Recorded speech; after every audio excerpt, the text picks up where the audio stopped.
Voilà donc Mbalma Facebook Jama Obe salam alaikum Obalmake Idriss Martinez connu pour Oka animateur Choco Choco. Aujourd'hui c'est monsieur le juge donc Amanga tribunal des stars qu'on la émission Mouna sigile no ka star ou célébrité ou ko lu wele kana kombu kunkan ou kase kana kanu expliquer Jama nyakoro. Agno de fo awnyana émission ke kunte kana kamola gauchi émission ke kunedi problème be mo nous dala ou bien rumeur dalendula ou bien galondo tikelendo ka dawla ou bien problème de buka carrière la ambolu wele. Donc, ou kana ou ere jabadjeya. Donc, c'est juste ça.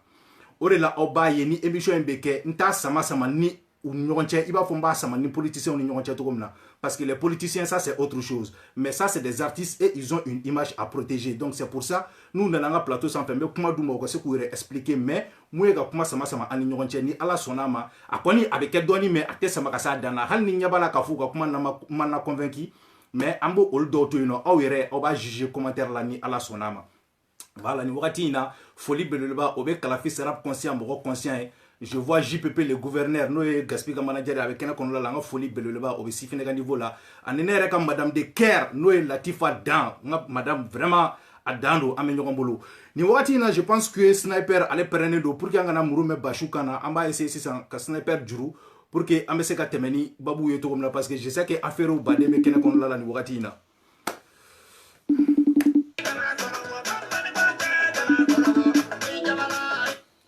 Allô? Allô? Monsieur Sniper, bonsoir. Ouais, bonsoir, Koro. Kobe chokodi? Koga Zaire. Voilà, nya fieto comme le be haketo ba essayer ki kankora tan doni. D'accord. Voilà. Ikulo bena sanganya. Bon, club il a mais akador doni de idiotin. Ntalo na solo parler de ballon écouteur de balle quoi. Allô? Ouais, à la maintenant. Ça va maintenant? Bon, ça va. Attends, maintenant essayer ka solution wara nyini. Muna abseka gere fin na doni quoi. OK. On connaît donne de voilà juste parce que mon gars émission il a on voit des quoi il faut qu'il voit comme mécanique quoi. D'accord. Voilà donc tu me donnes juste une seconde. OK. D'accord Sniper ko be chukudi. Ouais ko Zaire. En fait le ba fo encore alhamdulillah ni wakati nko la donc Sniper ambe fe folo ki présenter jama ko ka don ani mo gombe kumana. Ah OK ko me jama befo me la membre befo fefenye bana fefenye tana. Donc les trois c'est beaucoup le communément appelé Sniper que les anglais c'est quoi. Voilà. D'accord. Maintenant on va faire mun don mun la kele zanke parce que kele ko yi amma se ko de fam be kele ndo ka foko kele. Bon mun na ni kele yi kele de kadi e wo be mun na la kele ndo to ko ina. Non, bon, au parce que on y est massacré de donc on pourra mourir na depuis les temps si mourir donc mourir do te mananga wa anga mourir ko wakati la. Bon, a me faut au do mako kele zango lu ke kele masa bo yo quoi. Tu vois bon nere miiri donc ka sɔrɔ ka n kan ka bamanan tɔgɔ dɔ da n yɛrɛ la k'a sɔrɔ mun tɛ tubabu tɔgɔ ye sniper ye quoi donc n ye kɛlɛ zankɛ da n yɛrɛ la quoi. D'accord, mɔgɔw n'a sɔrɔ aw tulo bɛ voix la ka ɲɛ aw bɛ signe kɛ n ye ko c'est bon quoi parce que n kɛlen don ka fɛngɛ cogo dɔ la pour que aw bɛ se k'a mɛn ka ɲɛ parce que bi ta tɛna kɛ basi ye ko mun na bɛ dɛsɛ. Alors sniper non sniper t'a dogo la dɛ bi ta tɛ kɛ basi ye ko mun na bɛ dɛsɛ parce que. a bulon t'a la dɛ a fɔra ɲɛna k'i fɛnɛ pɛrɛnlen don k'i ye gladiateur o fɔra ɲɛna depuis nin ma na. Ko ne ye gladiateur ye oui parce que o rumeur de bɛ Facebook sanfɛ bɛɛ kɛlen don k'o fɔ ko ne ye gladiateur mais mun na. depuis ne yɛrɛ wele ko émission bɛ yen ne ko i ban ko bon n bɛna fɔ n ka mɔgɔw ɲɛna fɔlɔ donc n y'a fɔ dɛ ko cɛ ko cɛ n ye gladiateur dɛ n ko non ko gladiateur ko tɛ ne ta la an bɛ cɛ de kan. D'accord sniper mun na mɔgɔw b'a fɔ ko ne ye gladiateur ye ni ala sɔnna ma an da bɛna maga o fɛnɛ kan su in na est-ce que tu comprends parce que ne yɛrɛ b'a dɔn mun na mɔgɔw bɛ k'o fɔ quoi mais ni ala sɔnna ma an da bɛ tila ka na se o ma d'abord sniper jan'an ka don émission kɔnɔ jan'an ka jugement daminɛ monsieur le juge ye ko dɔ constater i ka annonce bilali la. Depuis ne annonce bila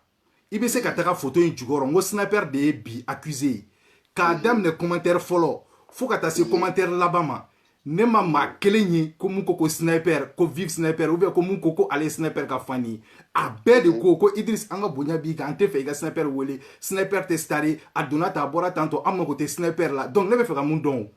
sniper yɛrɛ e artiste fasuguya jumɛn de ye qui n'a pas de fan mun ni mɔgɔ tɛ mun bɛ se ka na e défend bɛɛ bɛ ka na i nɛni de ça o bonyana monsieur le juge hakili ma n'i bɛ se k'o yɔrɔ expliquer an ye dɔɔni quoi. Voilà o diyara n ye kojugu bon sniper filɛ nin ye n y'o f'i ye cogo min na n ko sniper ye kɛlɛmasa de ye ne tɛ fan ɲini na.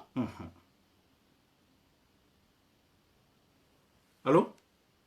ne tɛ jama ɲini na ne bɛ. cɛ a bɛ ka commencer ka bégayer dɛ. Allo sniper aw bɛ ka kɛ to an bɛ segin ka rappeler quoi parce que a bɛ ka commencer ka bégayer.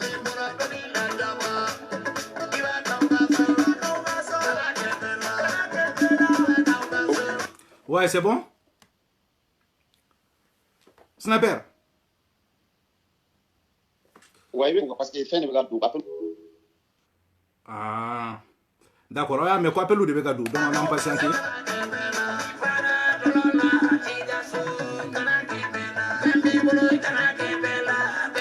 Ouais allo ouais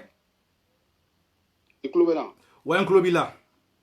Voilà i bɛ hakɛ to quoi parce que appel de bɛ ka don kun k'a tigɛ quoi. D'accord baasi tɛ.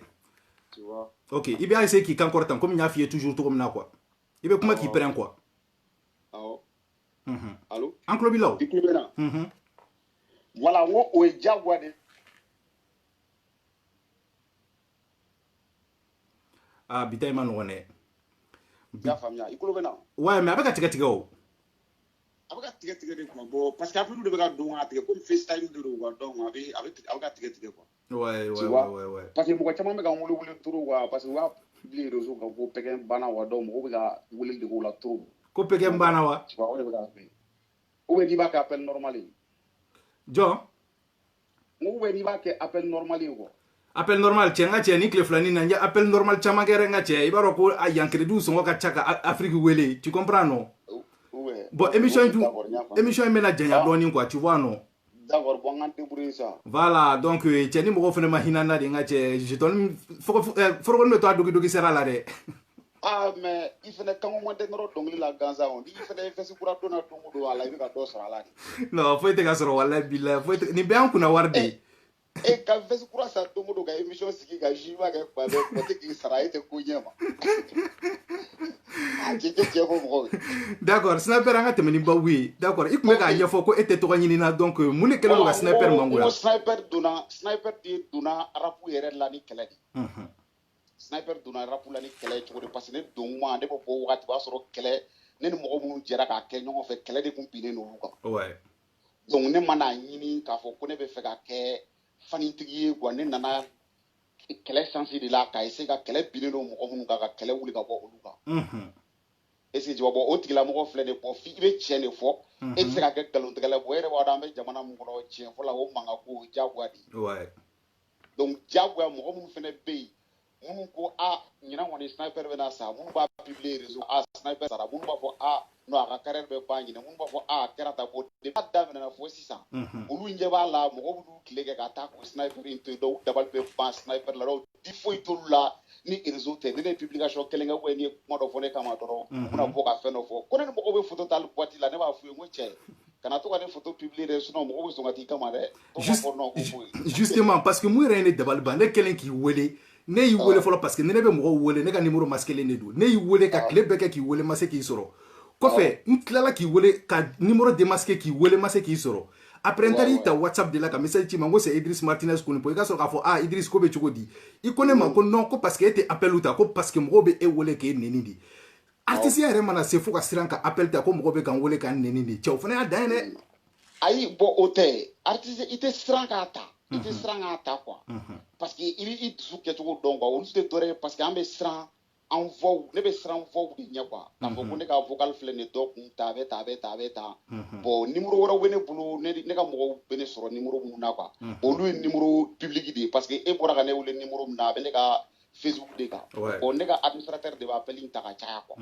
est-ce que tu vois mais ne yɛrɛ ka WhatsApp numéro de don fɛnɛ quoi tu vois donc mais numéro wɛrɛw bɛ ne bolo ne bɛ sɔrɔ minnu na quoi bon o bɛ artiste bɛɛ bolo artiste foyi tɛ Mali la numéro caman tɛ mun bolo kɛrɛfɛ d'accord donc an ko sisan ko sniper donna kɛlɛ kɔnɔ ni clash de i donna kɛlɛ kɔnɔ ni kɛlɛ de o yɛrɛ de i tɔgɔ ye kɛlɛtigi Zanke bon an bɛ mun dɔn an y'i dɔn ni Gaspi de nɔfɛla ye o Gaspi an ɲɛ b'a la k'a fɔ ko nin wagati in na i n'ale tɛ ten bon janni an ka se o ma fɔlɔ an bɛ fɛ ka mun dɔn sniper yɛrɛ ni Gaspi ye ɲɔgɔn lasɔrɔ cogo di de n'i bɛ se k'o fɔ an ye fɔlɔ ne ni Gaspi ye ɲɔgɔn lasɔrɔ cogo min na bon ne ni Gaspi ye ɲɔgɔn sɔrɔ cogo min na parce que a mɛnna n'o de f'i ye n ko ne tun bɛ clash de kɛ quoi bon Gaspi an ɲɔgɔn ye Kalaban mais o sɔrɔla clash de fɛnɛ fɛ parce que un jour an ka yɔrɔ dɔ bɛ yen u b'a fɔ a yɔrɔ ma comment dirais-je a yɔrɔ tɔgɔ bɔra n kɔnɔ a bɛ Kalaban plateau la quoi concert kɛ yɔrɔ dɔ don a tɔgɔ bɔra n kɔnɔ quoi depuis n'o wagati bon Gaspi ninnu ni Memo n'o wagati bon clash ni fɛn ninnu daminɛna u nana yen quoi bon u nana ka clash ni fɛnw kɛ a don Elfego ni fɛn ninnu bɛɛ bɛ yen a y'a sɔrɔ Papito ninnu tɛ dɔnkili da quoi est-ce que tu vois Papito de tun ye soirée organisée quoi tu vois donc ne nana ye clash ni fɛnw bɛ ka kɛ o y'a sɔrɔ an bɛ ɲɔgɔn dɔn dɔnkili ni fɛnw kɔnɔ mais an ma deli ka ɲɔgɔn ye quoi o kɛra ne siɲɛ fɔlɔ ye ne ka Gaspi yɛrɛ ye ɲɛ la quoi est-ce que tu vois donc ne y'a ye bon clash ni fɛnw bɛ ka kɛ mɔgɔw bɛ ka siran sir'u ɲɛ ka fɛnw kɛ dɔrɔn ne taara fɔ Elfego ɲɛna quoi parce que sniper in yɛrɛ filɛ nin ye Elfego de ye sniper in da ne la est-ce que tu vois bon musique kɔnɔna la ne ka encadreur fɔlɔ olu ye Elfego ni Jazz ninnu ye quoi i y'a faamu an ka rappeur dɔ tun bɛ Kalaban ko nege Jazz n t'a dɔn n'i hakili b'a la voilà donc maintenant ne taara fɔ Elfego ɲɛna n ko cɛ n ko mɔgɔw yɛrɛ bɛ ka ninnu yɛrɛ kɛ cogo min na k'u kɛ i b'a fɔ ko mɛtiri don clash la n ko bon u ka n'an ka face à face kɛ camancɛ la quoi bon o kɛra Memo de fɔlɔ ye quoi donc ne taara Memo kama sa bon u ye Memo wele ka na k'an ka clash kɛ sisan donc après Gaspi nana ka don bon an ye kulonkɛ ni fɛnw kɛ bon o ko banna yen quoi n tɛna an ka cɛ appel wɛrɛ sɔrɔ tuguni dɛ allo oui i tulo bɛ na wa n tulo b'i la voilà donc clash dɔ de organisé Phoenix la Elifuzo de clash in da quoi allo oui n tulo b'i la o i tulo b'a la kojugu Yelifuzo de tun ye trophée in da quoi Jakarta de tun don quoi donc maintenant ye clash ne ye n tɔgɔ sɛbɛn o clash fɛn na quoi o clash face à face la quoi bon ne ye premier tour tɛmɛ ka deuxième tour ni fɛn bɛɛ tɛmɛ bon o y'a sɔrɔ ne bɛ groupe dɔ fɛnɛ la ko Accent Grave an grand frère dɔ fɛnɛ bɛ ko Lakare Posi bon ala ka hinɛ a la a bɛ tiɲɛ so bi o de tun ye o groupe leader ye quoi anw de tun ye Accent Grave ye quoi donc maintenant y'an to clash la fɛn na ne ni Gaspi taara bɛn ɲɔgɔn ma clash la yen nɔ clash la Phoenix la quoi bon Gaspi a don bon clash bɛ juger ni jama de ye bon jama don cogo di i b'a fɔ sisan mɔgɔ min ka jama ka ca boîte kɔnɔ o de b'a juger a don RR mɔgɔw ka sɔn dɔ bɛ yen ko RR nana ko bɛ dugu la o de sera a don sufɛ an ye clash kɛ bon Gaspi ye ne ci Gaspi kɛlen ka ne ci parce que vote kɛra ko bon jɔn gagné jama kulila parce que dɔ tun bɛ yen Gaspi ka mɔgɔ dɔ tun bɛ yen ko Kejor a wagati o de tun y'a ka faama ye o wari d'a ma m'o dɔn bon Kejor nana boîte da la bon tigi bɛ taa 600 bɔ i b'a dɔn an ka gɛlɛya ma daminɛ ko in na bi parce que anw depuis n'an y'a daminɛ gɛlɛya de la quoi est-ce que tu vois donc question re jam tie ta ka mo la do ka boîte fa bon gaspi ne ci gaspi kele ngane ci après bon mo ko be bo gaspi ne wule kana kera fe ko no ko ngache ko bo ni te kubaya kwa bo iba fo sa bolonta na ni machi bana sheru ba ira nyono ko boni kulonga doro da est-ce que tu vois quoi sur gaspi ka jodo be élément no be ko gemsi taro ni wado si bo gemsi ne rep me nyon clash ko donc gaspi ko ne ma ko bo ko nte kubaya ko me kan be tu ban be kalabanga de a rep be kalaba ko anga clash fe ko ngana ke fen worian kuru weran non che anga granga barake en be ka se ka ko do fe quoi effectivement. Est-ce que tu vois donc on a bien quoi bon j'ai vu que ce monsieur bon aïe moi mi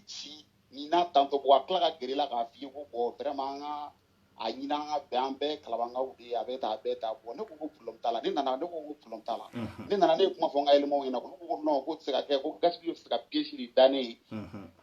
donc pour que ne ka se ka gerala kem si ka frene ma ko ne ko no ngo te ngo hakla men je da ngo hakla ina ma do quoi ouais bon o wakati bo kalabankoro de bene bulu quoi ali rapper ali lu ni bora ameriki gana kalabankoro ay tira nechi ya famia kalabankoro yoro do be ko bege ba iba ro rapper chama be yoro be fa tira yin fa quoi bon ne ka tere ni kalabayan quoi bo concert be ke yoro fene la quoi d'accord on va essayer ka kuma contracter doni sinon nango kamena benye fo émission de son à 4 heures de temps quoi iba ro parce que il va le problème. Oui, Améro Pampam parce qu'il y a sniper Gaspi, il y a sniper Mabjek, il y a sniper Ibawan, il y a sniper Sidiki, il y a sniper Pékin. Nango kamena don nous bella ka benye fo amé chialabi. OK. Amé fa dondro a yon sur retour na quoi. No de fio a yon sur retour na no de fie ça donc ne la Gaspi là au canal de là quoi. Maintenant donc Gaspi ne toura avec ka baraka amé fon que de ta dala donc amé baro amé teuli. Effectivement. Bon un coup de dongele wa soro a nyagale no Gaspi di Ibawan de no cha quoi. Bon Gaspi we fait ga wati 2009 Ibawan de ni sans fait.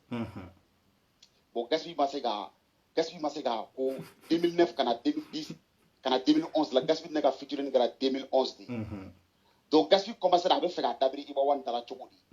Bon Gaspi Ibawan est son de ko et fait no limiti. Bon Gaspi ko ne ma ko ko ni soin flene ko amata ni soin da quoi. Antara badat la dongele ngata kay répétition e biti ça va soro biti ndo ba no ko aferen feren bawa. Bon feren baba koroge do fene rapper de ado na dongli de ta o biti ça fait. Ouais. Bon ale ni le fou ni pau ni fe no ampe frisal ge bitinga. Apone ka frisal ga ne frisal ka ga ko no ko problem tala kale ne ta ni soin da quoi. Ouais. Antara sijo lo chula antara soin da. Son bora soin tugumne. Bon ne rek to masi woro na mali woro dongli ne to teme o bela quoi. Ouais. Ben nana donc ouais sniper donc finalement mo nana foko ouais Gaspi ga bitin do nana sa fo sniper ko abeta parce que anyi doni Gaspi ka petiniari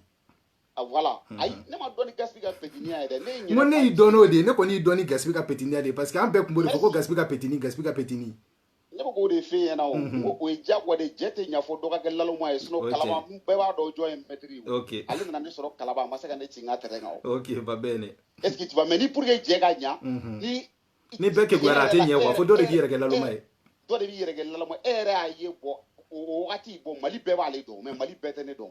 mais ale ma koro ne era pour le ale ka petini tene mais ne yere ma jigi pour que an se ka ben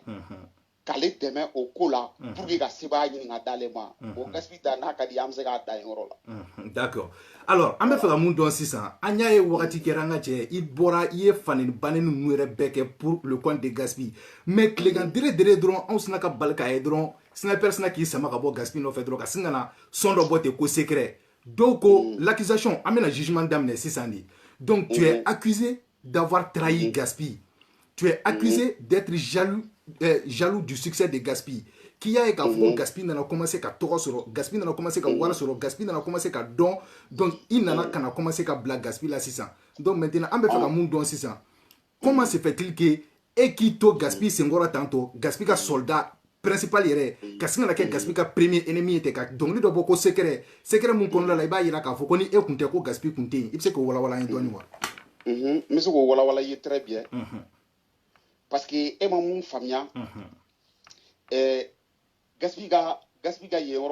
yoro flene no de fiena mo ba foko wene gaspika petit ne ma tliga gaspika petit o famiara atisu ko foko ne ka petit ni bo woro de accepter folo ne ma tliga gaspika petit ni ok o famna ne a bla de pour que anga se ka bebo do mo na mbora gaspika mo no kuni fi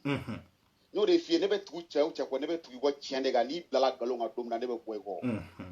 bon un sangem ko bela gaspi ba do ne ba do ngo gaspi tellement nga kadi et puis gaspi yere kanu de kumede dusu na ko wal biam yoro na sa ko wat de ko jugo est-ce que tu vois donc bo kele na wuli bo ko mi wanga na benye fo ka kele non anya wala doni merci donc kele mu lo gara la pe ko di ibaro na me nyongo fe keto ka fri ni fe nu bebe la pe ko ngara dega mene merci donc la paix donc li dara mais au bela ne toro gaspi ko ni mo ngo ki nyete dala ni mu nganga mu kila ni nganga marfa de taiga ma me marfa taiga ma ni nganga bese taiga ma me bese taiga ma pour que gaspi bese ga to ro ina chogom na quoi bon jusqu'à ce que bon m'object nous la paix contre la ko la paix dara parce que ko war dira do ma do ta pota ne ko ne ka sarate war ko la ne ko be mu no fe fen to ko be mali kono mo mu bu la de be tulu ko effectivement donc de tora gaspi ko jusqu'à ce que m'object ni bandu ni fon nana ne no fa fe kan adresser quoi voyant tout la kuma tara tribunal la non m'object ka yoro e amina so ma sisa me anga tan gaspi ta folo ay ko chiko gaspi ko mino de fi ok vas-y ko ne to gaspi sengoro ko balega ko ah ok vas-y mbora gaspi ko chiko na mo ko de fi e be ka famia si nglobi la ready bon ne bulo e mo mi soutenir kan ne ninke kan mo mi soutenir ka fen be fo bon ni o ko sera fangala tagama il fene bi jo o ko de goro fo ka to ban quoi o tien bon ko sera fangala ne tribunal la tagamu nge akata la quoi est-ce que tu vois ouais bon gaspi ka kuma na ga moye police na gaspi na chien fla ka na kati ka date quoi gaspi ka kuma na ga moye audition na tribunal la ko wale ma panen nge ko ne da ke ira tiri ka boa bela bo lu kuma an se lu be fo ko fe mu do a ko ere ma ban folo ka nya se ka ka be wulali donc an se ka be fo quoi donc o donné 6 ans ne fene ka mogo ko bo gaspi ko e ka mogo john e ka fanu wa isomogo wa isomogo de o fo parce que isomogo o fo ko na ne tigara ni bese do na ne tle saba de ganga so gaspi mata ne laje kwa gaspi tara ne re laje tle nan ne wa soro gaspi ka concert ka na kep e stade de là donc ko fone ka vidéo de ke ko ame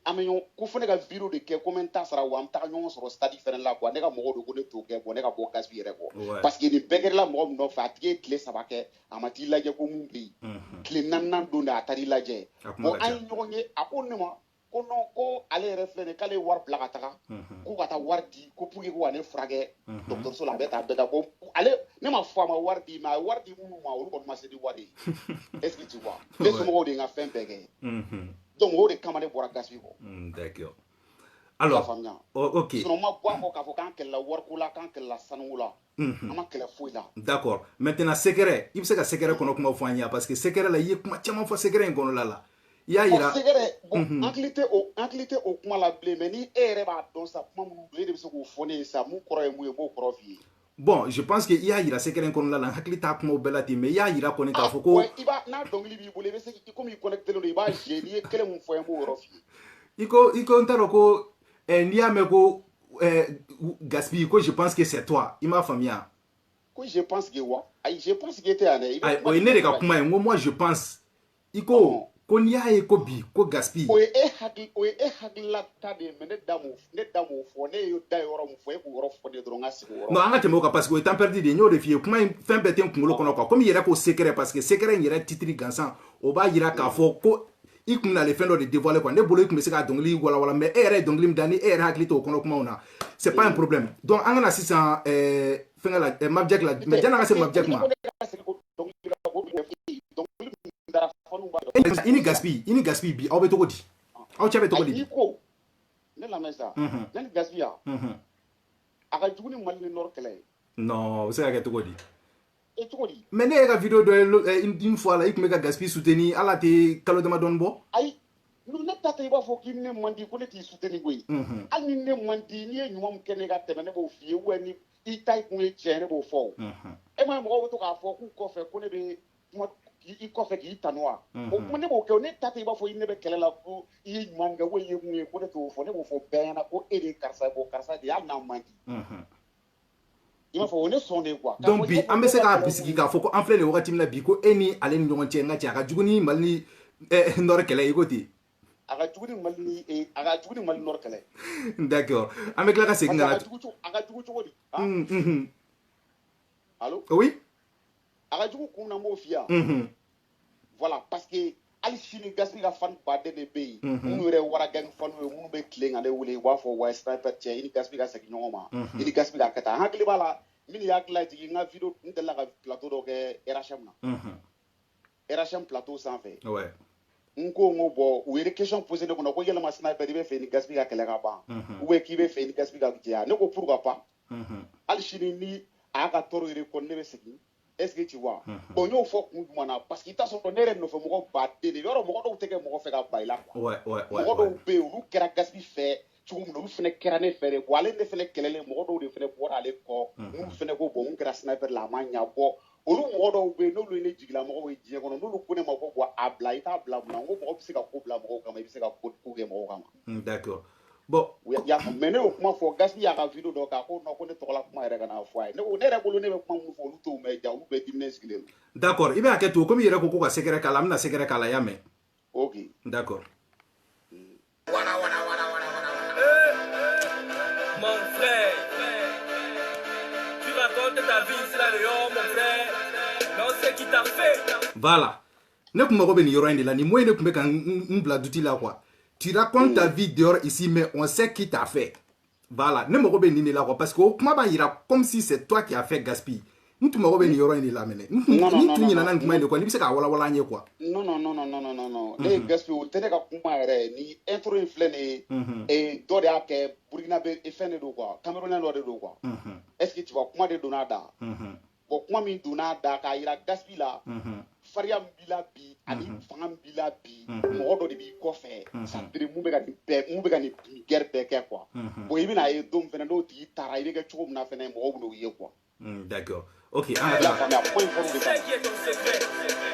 aujourd'hui le seront tous sniper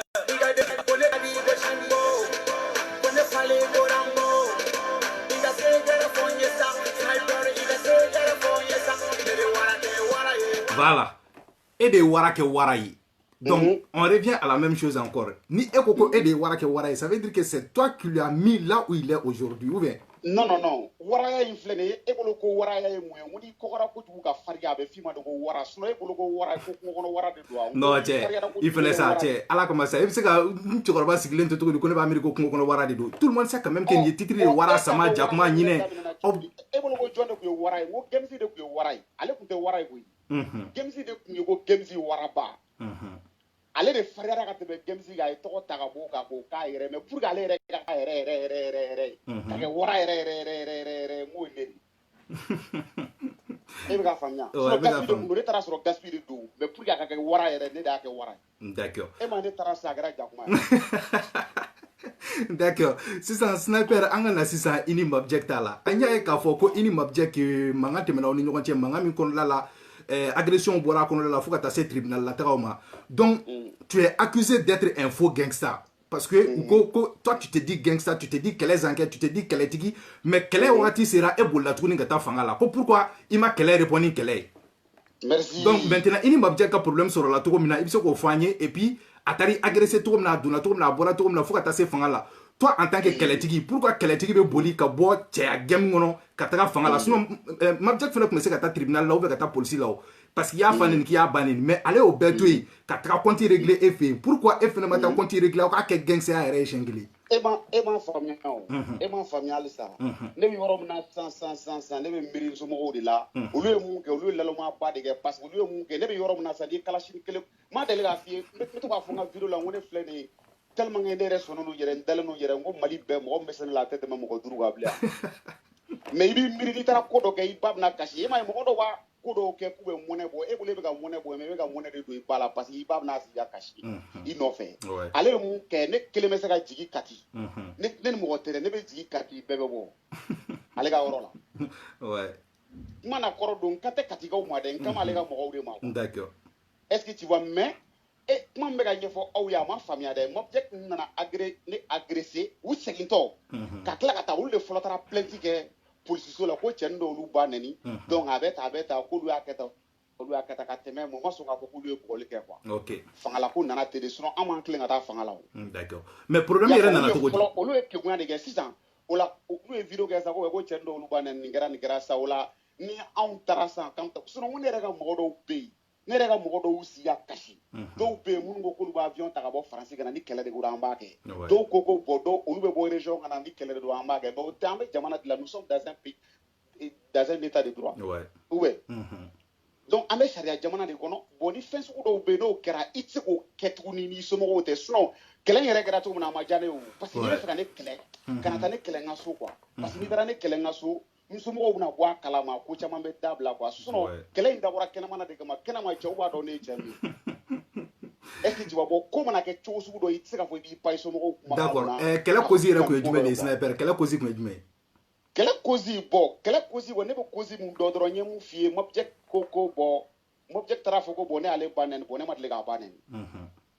bɛɛ bɛ ne ka dɔnkili bɛɛ lamɛn ne ma deli ka mobject ba nɛni selema dɔrɔn mobject y'a ye dɔrɔn ne ye mɔgɔ minnu kɔni ba nɛni mobject y'a essayé comme olu tɛ cɛ ye k'a b'a yɛrɛ kɛ cɛ ye bon ne dun ka kɛlɛ filɛ nin i b'a kɛ bi mais a laban o fana ye ko wɛrɛ ye quoi d'accord i y'a faamuya ok sinon ne m'a ba nɛni problème t'a la donc maintenant o ko fɛngɛ mobject tun taara kaso la an y'a ye mobject bɔra a y'a ka peine de kɛ ka bɔ wa ou bien e y'i ka plainte de retiré non bon ne ye n ka plainte retiré e y'i ka plainte retiré awɔ a bɛ se ka kɛ hali n'i ka plainte retiré a tɛ se ka bɔ finition sugu dɔw kɛra parce que mobject ye a ye acte mun kɛ juge tɛ ye mun bɛ se ka avocat tɛ ye mun bɛ se k'a défend parce que non seulement i taara mɔgɔ agressé f'a fɛ yen marifa b'i bolo muru b'i bolo coup ye blessure volontaire polisiw talen i minɛ i fɛ yen tuguni a tila ka taa marifa sɔrɔ i bolo jɔn bɛ se k'i labɔ kaso la mais mobject mun ko k'olu ye gangstaw de olu ko k'olu ye gangstaw de olu ni flingue de bɛ yala o mais olu ye gangsta ye mais olu tilala ka delili de kɛ ko ka plainte retiré donc jɔn ye gangsta ye sa d'accord an bɛ fɛ ka mun dɔn sisan nin wagati in na e ni mobject aw ka relation bɛ cogo di allo ouais ngi ni mobject ka relation bɛ cogo di bi non foyi tɛ ne ni mobject cɛ walahi bilahi aw bɛ ɲɔgɔn fo aw bɛ kuma foyi tɛ yen an bɛ ɲɔgɔn fo très bien walahi bilahi an kun na fitiri nin a ma mɛn yɛrɛ dɛ mali rap kow do quoi d'accord sinon appel hali kɔsa in a ye n wele ko bon ko n ka cɛ k'a bɛ fɛ ka bɔ ka bureau dɔ la après n y'a ye tuguni n y'a f'i ye tuguni i b'a hakɛ to i b'i kan kɔrɔtan dɔɔnin quoi parce que bafouille in tɛ ka voilà allo i tulo bɛ na n ko hali a ma mɛn kosɛbɛ a tɛ kalo caman bɔ kosɛbɛ a tila ka n wele ko bon k'a mago bɛ pɛgɛnna pour que ka pɛgɛn bɔ a ka clip dɔ la quoi mais après a ma wele tuguni k'o ko kɛ bon o de b'an ni ɲɔgɔn cɛ appel la quoi d'accord mobject j'ai dit mobject sniper tu es accusé oui moi tu es accusé d'être le baneninkɛla du Mali rap ko e tɛ se foyi la baneni kɔ n bɛ tila sisan n bɛna mɔgɔw ka question kalan commentaire la parce que en général ni ne ye n ka question posé donc n bɛ taa don question minnu tun bilala photo jukɔrɔ k'olu dɔw fana ta k'u tigiw tɔgɔ fɔ quoi alors on dit que tu es accusé d'être le baneninkɛla ko e tɛ se foyi la baneni kɔ donc maintenant pourquoi sniper affichelen don ni baneni de ye Mali rap la o tuma talent tɛ yen ni baneni tɛ wa i b'a sɔrɔ ne ka baneni olu b'olu de lamɛn baneni de ka d'olu ye sɔrɔ ne ye dɔnkili min bɔ a ka ca ni dɔnkili joli mun tɛ baneni o caman bɛ yen e ma bɔ ka dɔ jouer sisan o kun ye baneni ya ou bien o kun tɛ baneni ye olu ye juguya kumaw de ye dɔrɔn parce que mɔgɔ dɔw bɛ yen i t'a sɔrɔ a tigi ka hɛrɛ yɛrɛ de man di ye mais a tigi mana kojugu dɔ kɛ i b'o de ta k'o lakali o ye tiɲɛ ye mɛnɛ est-ce que tu vois c'est vrai sinon ne ye dɔnkili mun da ne ye baneni dabila yafa mɛn da ne ni baneni yɛrɛ cɛ dɔnkili la o kɛra san joli n ko n'o yafa ni fɛnw bɛɛ deli mɔgɔw fɛ n ko ye mɔgɔ minnu baneni wa yafa ma o ka ca ni san ye n'olu bɛɛ dabila o olu ye histoire kɔrɔ depuis ko ne ka mɔgɔw hakili laji d'accord sniper tu es accusé de n'avoir plus de talent ko sniper dɛsɛra ko depuis a bɔra gaspille kɔ k'a tununa a binna a sanga binna mɔgɔ t'a dɔn mɔgɔ t'a fɛ ko sisan ko pour que i bɛ hakɛ to n ka tila question posé la ko pour que sisan ka se k'a yɛrɛ la ressusciter o kɔrɔ ka se k'i yɛrɛ lawuli ka don game kɔnɔna la k'i taara i profiter Pékin ka bezi de la a wagati la Pékin de tun nana bezi kɛ ni jamana i b'a k'aw ka so o fɛn in n'i ye mun yɛrɛ kɛ n ka intro yɛrɛ ye émission intro ye k'i sina ka na dɔrɔn ka t'i gulon Pékin na bon tu es accusé d'être derrière Pékin ka Pékin bila ka mɔgɔw baneni n bɛ tila sisan n bɛ mɔgɔw ka commentaire kalan i yɛrɛ b'a ye justement donc maintenant an bɛ fɛ ka mun dɔn sisan pourquoi e taara i gulon Pékin sen na i ka dɔnkili bɛɛ bi i ni Pékin de bɛ featuring kɛ an bɛ tila ka na ni kuma tɔw ye i bɛ se k'olu répondre fɔlɔ n bɛ se k'o répondre ok pour que pas n tɛ se k'o répondre ok vas-y o tɛ e yɛrɛ t'a dɔn ko kuma bɛ fɔ jamana min kɔnɔ k'o tɛ jamana ye jamana min bɛna taa ɲɛ yan parce que mɔgɔw ɲɛ b'a la mɔgɔ min b'a fɛ ka dɔnkili da ni mɔgɔw ye a y'a mɔgɔ dɔw ye talent b'a tigi la mais a dɛsɛlen don a ka talent exploiter ka nafa sɔrɔ a ka musique la bon i y'a ye i ye mɔgɔ ɲɛnamaw dɛmɛ olu m'a dɔn ye mɔgɔw ma se k'a dɔn donc i bɛ taa mɔgɔ bɛɛ tigɛlen don mɔgɔ min na i b'o ta ka na n'o ye o ka se ka fɛn sɔrɔ quoi wali ni mɔgɔ min ye Pékin bilama ye bi i b'a dɔn k'o ni fɔlɔ tɛ kelen ye i y'a faamuya donc mɔgɔw kan ka ne encourager de ne ka mɔgɔ ni ɲɔgɔnna wɛrɛ ka Pékin ɲɔgɔn wɛrɛ carré kɔnɔ k'o ta fɛnɛ k'o dɛmɛ quoi o de kan ka kɛ parce que musique filɛ nin ne tɛ nafa ɲini a la o de bɛ arabu de bɛ sɛgɛn bila ne na ne bɛ wari mun don arabu la ne t'o sɔrɔ a la o est-ce que tu parce que ne ye Pékin ka clip e y'a ye e kɔni b'a dɔn ko jɛ wuli ni bi cɛ Pékin kɔni tɛna taa son wari sara k'a fɔ k'a bɛna taa clip wari sara ka clip wula k'o bɔ n'o de don n bɛ se k'a kɛ n yɛrɛ ye yanni n ka taa kɛ ni Pékin n'o de don rappeur baden de bɛ jamana kɔnɔ denmisɛnnin caman ba de bɛ talent bɛ minnu na et puis respecté don ka tɛmɛ Pékin kan n bɛ se ka taa son kɛ n'olu ye mais comme olu dɔnnen don déjà et puis olu ye a ɲɛ sɔrɔ déjà donc ne ye n ka ɲuman kɛ mɔgɔ ɲumanw ye mɔgɔ ɲɛnamaw ye olu ma a dɔn ne ye donc n fɛnɛ b'a kɛ mɔgɔ ye c'est à dire bɛɛ tigɛlen don mɔgɔ min na k'a yira mɔgɔw la fɛnɛ ko ne de ye Mali rap permɛn ye. D'accord. Alors mɔgɔw ko tu es accusé aussi d'être derrière la page de Pékin ko e de dogolen don Pékin ka page kɔfɛ ka to ka mɔgɔw ba nini donc maintenant ne bɛ fɛ ka mun dɔn sisan e ko sisan ko e nana Pékin dɛmɛ ko pour que Pékin bɛ bɔ pétrin kɔnɔ ka na lumière la ni i y'o kɛ i ye baara ɲɛnama kɛ c'est à féliciter parce que an ka tiɲɛ fɔ fɔlɔ Pékin ani bi Pékin u tɛ kelen ye mɛnɛ parce que bi an ɲɛ b'a la Pékin yɛrɛ a bɛ ka bronzer bon a bɛ ka jetons compter ça va donc an bɛ se k'a fɔ o yɔrɔ la ko alhamdulilah c'est une expression alors n bɛ fɛ ka mun fɔ sisan pourquoi dans ce cas e ɲɛ b'a la e Pékin yɛrɛ b'a fɔ a ka kuma na k'ale kasoladen kɔrɔ de donc ale ka vie kun tiɲɛnen don ala ye deuxième chance d'ale ma bi de kasoladen a nana kɛ star ye donc maintenant star min don a ka ko ka di mɔgɔw ye parce que a kun b'an layɛlɛ mais sisan an ɲɛ b'a la a bɛ ka bannininw kɛ a bɛ ka fannininw kɛ toi en tant je peux dire que tu es considéré comme un peu son mentor son manager donc pourquoi e tɛ Pékin ta k'a bɔ nin banni kɔnɔ k'a bila sira ɲuman kan komi i y'a fɔ cogo min na a ka se ka kɛ star ba ye Mali bɛɛ bɛ se k'i waso ni mun ye fo e b'a to a ka banni kɔnɔla la parce que mɔgɔw ko e yɛrɛ de bɛ k'a pousser k'a bila a la donc mun de b'i bolo i ka défense la o ko la. Merci bon e bɛ jamana jumɛn na sisan. Ne bɛ Italie de. ka bɔ yan ka taa Italie sira caman b'a la mun tɛ avion ye dɛ. mais bɛɛ bɛ taa bɛɛ bɛ se o. Pékin yɛrɛ donna ni mun ye fɔlɔ banni tɛ yan. ne de y'a dogo ne de Pékin min bɛ banni mun kɛ fɔlɔ a bɛ ka mɔgɔ minnu banni parce que turu sera mɔgɔ wɛrɛ minnu ma sisan n'o t'olu arranger olu bɛ k'o kuma de fɔ sinon Pékin donna ni banni de ye o. wa a tun bɛ ka mɔgɔw dɔw de fana banni o t'olu o de tun b'olu arranger o wagati. donc sisan komi minnu bɛ ka banni bon olu y'a ye k'o t'olu arranger donc olu bɛ wuli sisan ko ne de bɛ k'a bila banni na alors que ne de bɛ k'a bɔ banni na o ne de bɛ ka Pékin bɔ banni na ne de kama banni yɛrɛ tɛ ka kɛ. D'accord. est-ce que tu vois bon n'i nana ni page ko yɔrɔ ye bi de Pékin ɲalen san ka tɔgɔ sɔrɔ a ka page sera fɔ 100 000 et quelques abonnés la olu y'a dɔn ko wayi ko Pékin ka page ko ne b'a kɔfɛ ko ne bɛ k'a dɛmɛ mais olu ɲinɛna ne page créera wagati min na ko page bɛ partager ne de ka page pour que a ka ye a ka dɔn ko tɔgɔ dɔ bɛ Facebook a k'a tɔgɔ ko Pékin officiel k'o de bɛ partager ne ka page ye mais olu hakili t'o la o. ou bien donc bi de olu bɛna fɔ ko ne b'a kɔfɛ. parce que olu y'a ye bi a bɛ ka s'olu ma mais depuis page créera don fɔlɔ min na a partager fɔlɔ a bɛ ka partager ne de ka page pour que mɔgɔw k'a ye. D'accord. Maintenant i ka question répond i tun ye question posé kun émission ne daminɛ yɛrɛ la i ko ne ma ko a fɔra e ye ko ne ye Gladia de ye ko mɔgɔ caman yɛrɛ ye wele a la e dɔrɔn tɛ mɔgɔ caman b'o fɔ hali don min na n ye Talibi wele c'était la même chose parce que mɔgɔw b'a miiri ko ne ye Gladia de ye n bɛna o f'i ye kun min na mɔgɔw b'o miiri. Sniper émission tribunal des stars sigikun yɛrɛ principal ye mun ye o ye mɔgɔw ka se ka kuma dayɔrɔ sɔrɔ ka na u yɛrɛ jabajɛya komi i yɛrɛ ɲɛ b'a la nin wagati in na jama bɛ k'an suit donc mɔgɔw bɛna faamuyali sɔrɔ a la parce que a caman fɛn fɛn passera ne ka émission na a caman sera ka mɔgɔw la convaincre donc n bɛna a f'i ɲɛna bi pourquoi mɔgɔw b'a miiri ko ne ye Gladia ye d'abord Mali la les gens aiment les victimes ne b'o de fɔ don o don aw ka arabe dɔrɔn tɛ dɛ hali environnement ka domaine kɔnɔ ni videomani minnu bɛ yen nɔ ko u bɛ ka attaquer k'u tɛ ka répondre kɛ mɔgɔw bɛ kɛ olu de fɛ i m'a faamuya voilà donc maintenant Iba One filɛ nin bon hali n'ale bɛ répondre kɛ i bɛ taa sɔrɔ ale b'a ta kɛ kɛgoyani de la est-ce que tu comprends ale tɛ attaquer i n'a fɔ ko tɔw ta bɛ kɛ cogo min par exemple munna yɛrɛ Iba One n bɛ fɛ ka mun fɔ ale hali n'a bɛ attaquer ninnu kɛ quoi ale t'a kɛ i n'a fɔ verbal fɛngɛ n t'a dɔn n b'a fɔ cogo min na quoi physiquement quoi bɛɛ k'a ye k'a fɔ ko a bɛ ka karisa attaquer est-ce que tu vois n bɛna misali d'i ma sisan mun na yɛrɛ ne ka wele yɛrɛ seri ma bi su na tribunal kɔnɔ parce que mɔgɔ caman de ko ne ma ko Idriss ko n t'a dɔn seli de don wa seli ɲɛkɔrɔla de don Pékin bɔra a ye dilajaw ban nin donc ko e tun bɛ yen nɔ n t'a dɔn k'aw bɛɛ tun bɛ yen nɔ aw bɛ ka yɛlɛ ko Sidiki yɛrɛ tun bɛ yen ko donc ko Sidiki bɛ ka autoriser ko ne ka bɔ ko ka kuma Sidiki kan n ko n tɛ bɔ ka kuma Sidiki kan n ko parce que ne bɔra déjà mun tun bɛ ne fɛ k'o fɔ Sidiki ye ne y'o fɔ parce que moi j'ai dit à Sidiki n ko Sidiki ne b'a dɔn i ka ɲi parce que ne n'i kumana téléphone na an delila ka ɲɔgɔn wele o kɔfɛ yɛrɛ tɛ ko caman tɛmɛna n ko ne b'i dɔn b'i ŋaniya dɔn n ko mais peut-être i ni mɔgɔ minnu entourulen don ni min farati olu ka kɔlɔlɔ de bɛna yɛlɛ i la par exemple mɔgɔ ma Sidiki ye k'i sigi ka Iba Wan ba neni mɔgɔ ma Sidiki ye k'i sigi ka Iba Wan fa neni Sidiki yɛrɛ personnellement a y'a fɔ nin plateau kelen in kan yan ko ouais ko a ka d'ale ye hali ale ni Iba ka segin ɲɔgɔn ma mais imagine ni Pékin sigilen don Sidiki ka studio kɔnɔ ani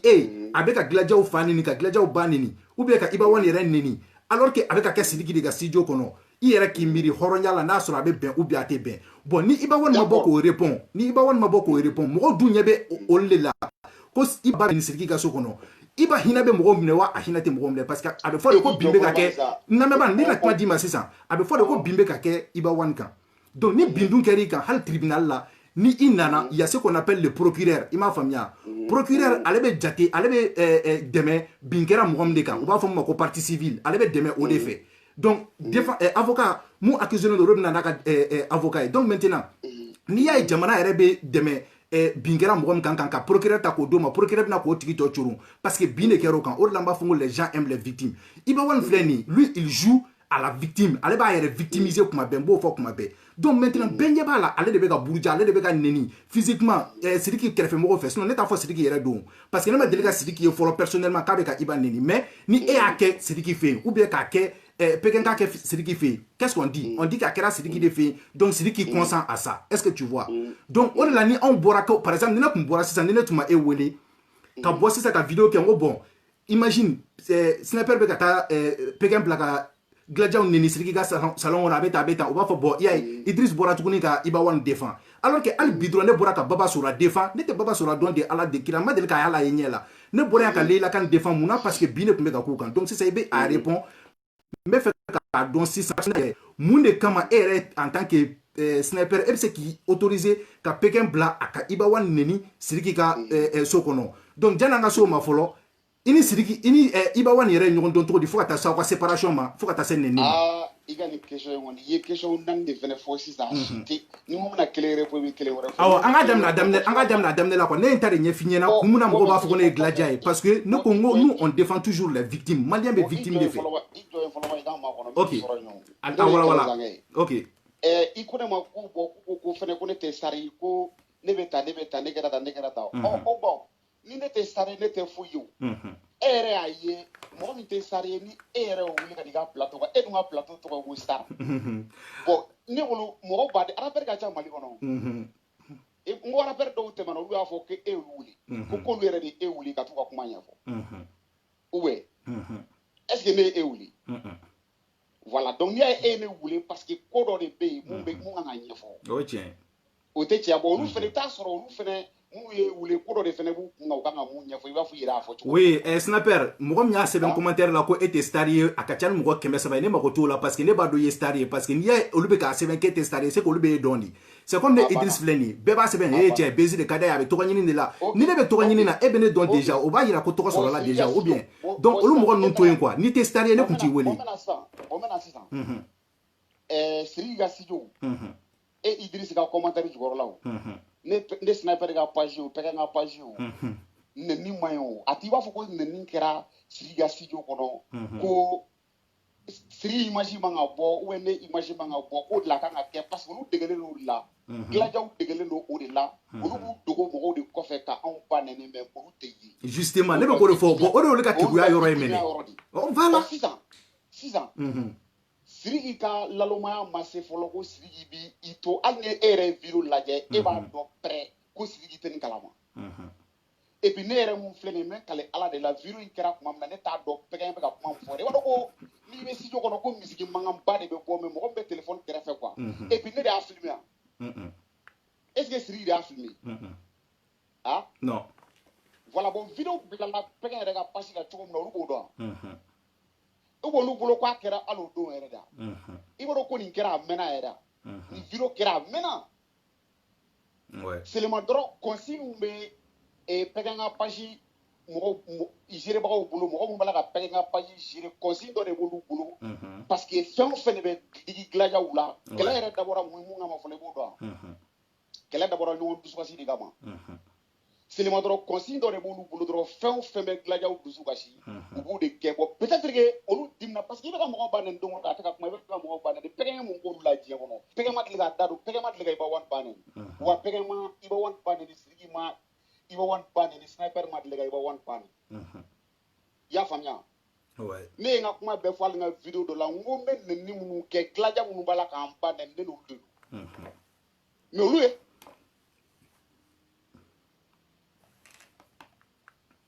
Allô? Ni pɛgɛ fɛnɛ bɛ k'olu dilanjaw de ba nɛni fɛnɛ ko pɛgɛ i da wa dilanjaw ba nɛni yɔrɔ min na o b'o yɔrɔ fɛnɛ bɔ. D'accord. Mais ne bɛ fɛ ka mun dɔn sisan sniper par exemple sisan ne ka préoccupation ye Sidiki de parce que ne m'a dogo mɔgɔ si la n ko Sidiki ka di ne hali n'a bɛ oui justement donne-moi juste une seconde hali n'a bɛ mɔgɔw kunna k'a fɔ ko ne ye dilanja de ye ne de b'a dɔn Sidiki ka di ne ye a ka dɔnkili ka di ne ye cogo min na i m'a faamuya donc ni aw b'a dɔn par exemple sisan e ko bon Sidiki kun t'a kalama a bɛ tan bon bal taara yɛlɛ Sidiki de la parce que bɛɛ ko Sidiki de ye Pékin bila ka Iba Ba nɛni a ka studio kɔnɔ parce que c'est ce que nous on voit an bɛ o de ye donc maintenant ni aw b'a dɔn k'a fɔ ko Pékin bɛ se ka nɛni kɛ a yɛrɛ ka so kɔnɔ Pékin bɛ se ka nɛni kɛ carré kɔnɔ a bɛ se ka nɛni kɛ sotarama kɔnɔ mais pourquoi Sidiki ka studio kɔnɔ bɛɛ dun b'a dɔn tension bɛ Iba ni Sidiki ni ɲɔgɔn cɛ nin wagati in na fo ne yɛrɛ tun intervenir n'o la donc ni a bali bɛ se ka taa yɛlɛ Sidiki la pourquoi aw t'o yɔrɔ éviter o de bɛ ka ɲɛfɔ e ye ko mɔgɔ si tun tɛ o kalama anw si tɛ o kalama mais vidéo bɔlen par exemple ko e bɔra a kalama sisan Sidiki fɛnɛ bɔra a kalama aw y'a ye e ma ne bɔra a kalama vidéo supprimera an t'o kalama n'anw t'o kalama bon vidéo supprimera o ne bɔra a kalama dɔrɔn ko vidéo bilala parce que fɛn in kɛra seli don de kan ne yɛrɛ to sunɔgɔ la est-ce que tu vois administrateur kɛlen k'a bila maintenant ne bɔra a kalama ne wulila parce que u t'a dɔn olu bɛ sɔrɔ cogo di est-ce que tu vois donc ne ye weleli kɛ n k'u ka fɛn supprimer i ye baara ɲɛnama k'o la tiɲɛ yɛrɛ la parce que n'i y'o kɛ i ye baara ɲɛnama kɛ voilà bon a fɔra ne ye dɔrɔn ne ye weleli de kɛ ko a supprimer quoi parce que ne yɛrɛ t'a kalama ye et puis n bɛ ka tiɲɛ de f'i ye n'a ye u ka da la u kana da la n bɛ ka kuma de f'i ye Sidiki ka lalo mun de b'a dɔn pɛrɛ n'i y'a ye hali pɛgɛ filɛ nin ye sisan pɛgɛ ma nɔgɔn dɛ pɛgɛ bɛ se k'ale fa yɔrɔ dilan k'an bɛɛ ba nɛnɛ est-ce que tu vois bon olu t'a dɔn ni mɔgɔ sugu min bɛ kuma la quoi pɛgɛ animal lama de don quoi est-ce que tu vois kaso gera hakili kan quoi i m'a faamuya bon ne yɛrɛ de bɛ ka pɛgɛ koro pɛgɛ ne bɛ kɛlɛ an tɛ se ka bɛn yɛrɛ n'a ye 2 heures kɛ ɲɔgɔn kan dɔrɔn an bɛ kɛlɛ hali ni bɛ to ka ne ka vidéo layɛ ni mɔgɔ dɔw b'a la ko volume s'il vous plaît o tuma volume jiginna tuguni de yan n'a sɔrɔ aw tulo bɛ vidéo la aw b'a fɔ ko aw tulo b'a la quoi parce que dɔw b'a la ko volume quoi u kana na an ka fɛn tiɲɛ quoi ok i bɛ tɛmɛ ni kuma ye champion i tulo b'a la tension bɛ yɔrɔ min na ni kɛlɛ bɛ yɔrɔ min na ni an bɛ yɔrɔ min na bi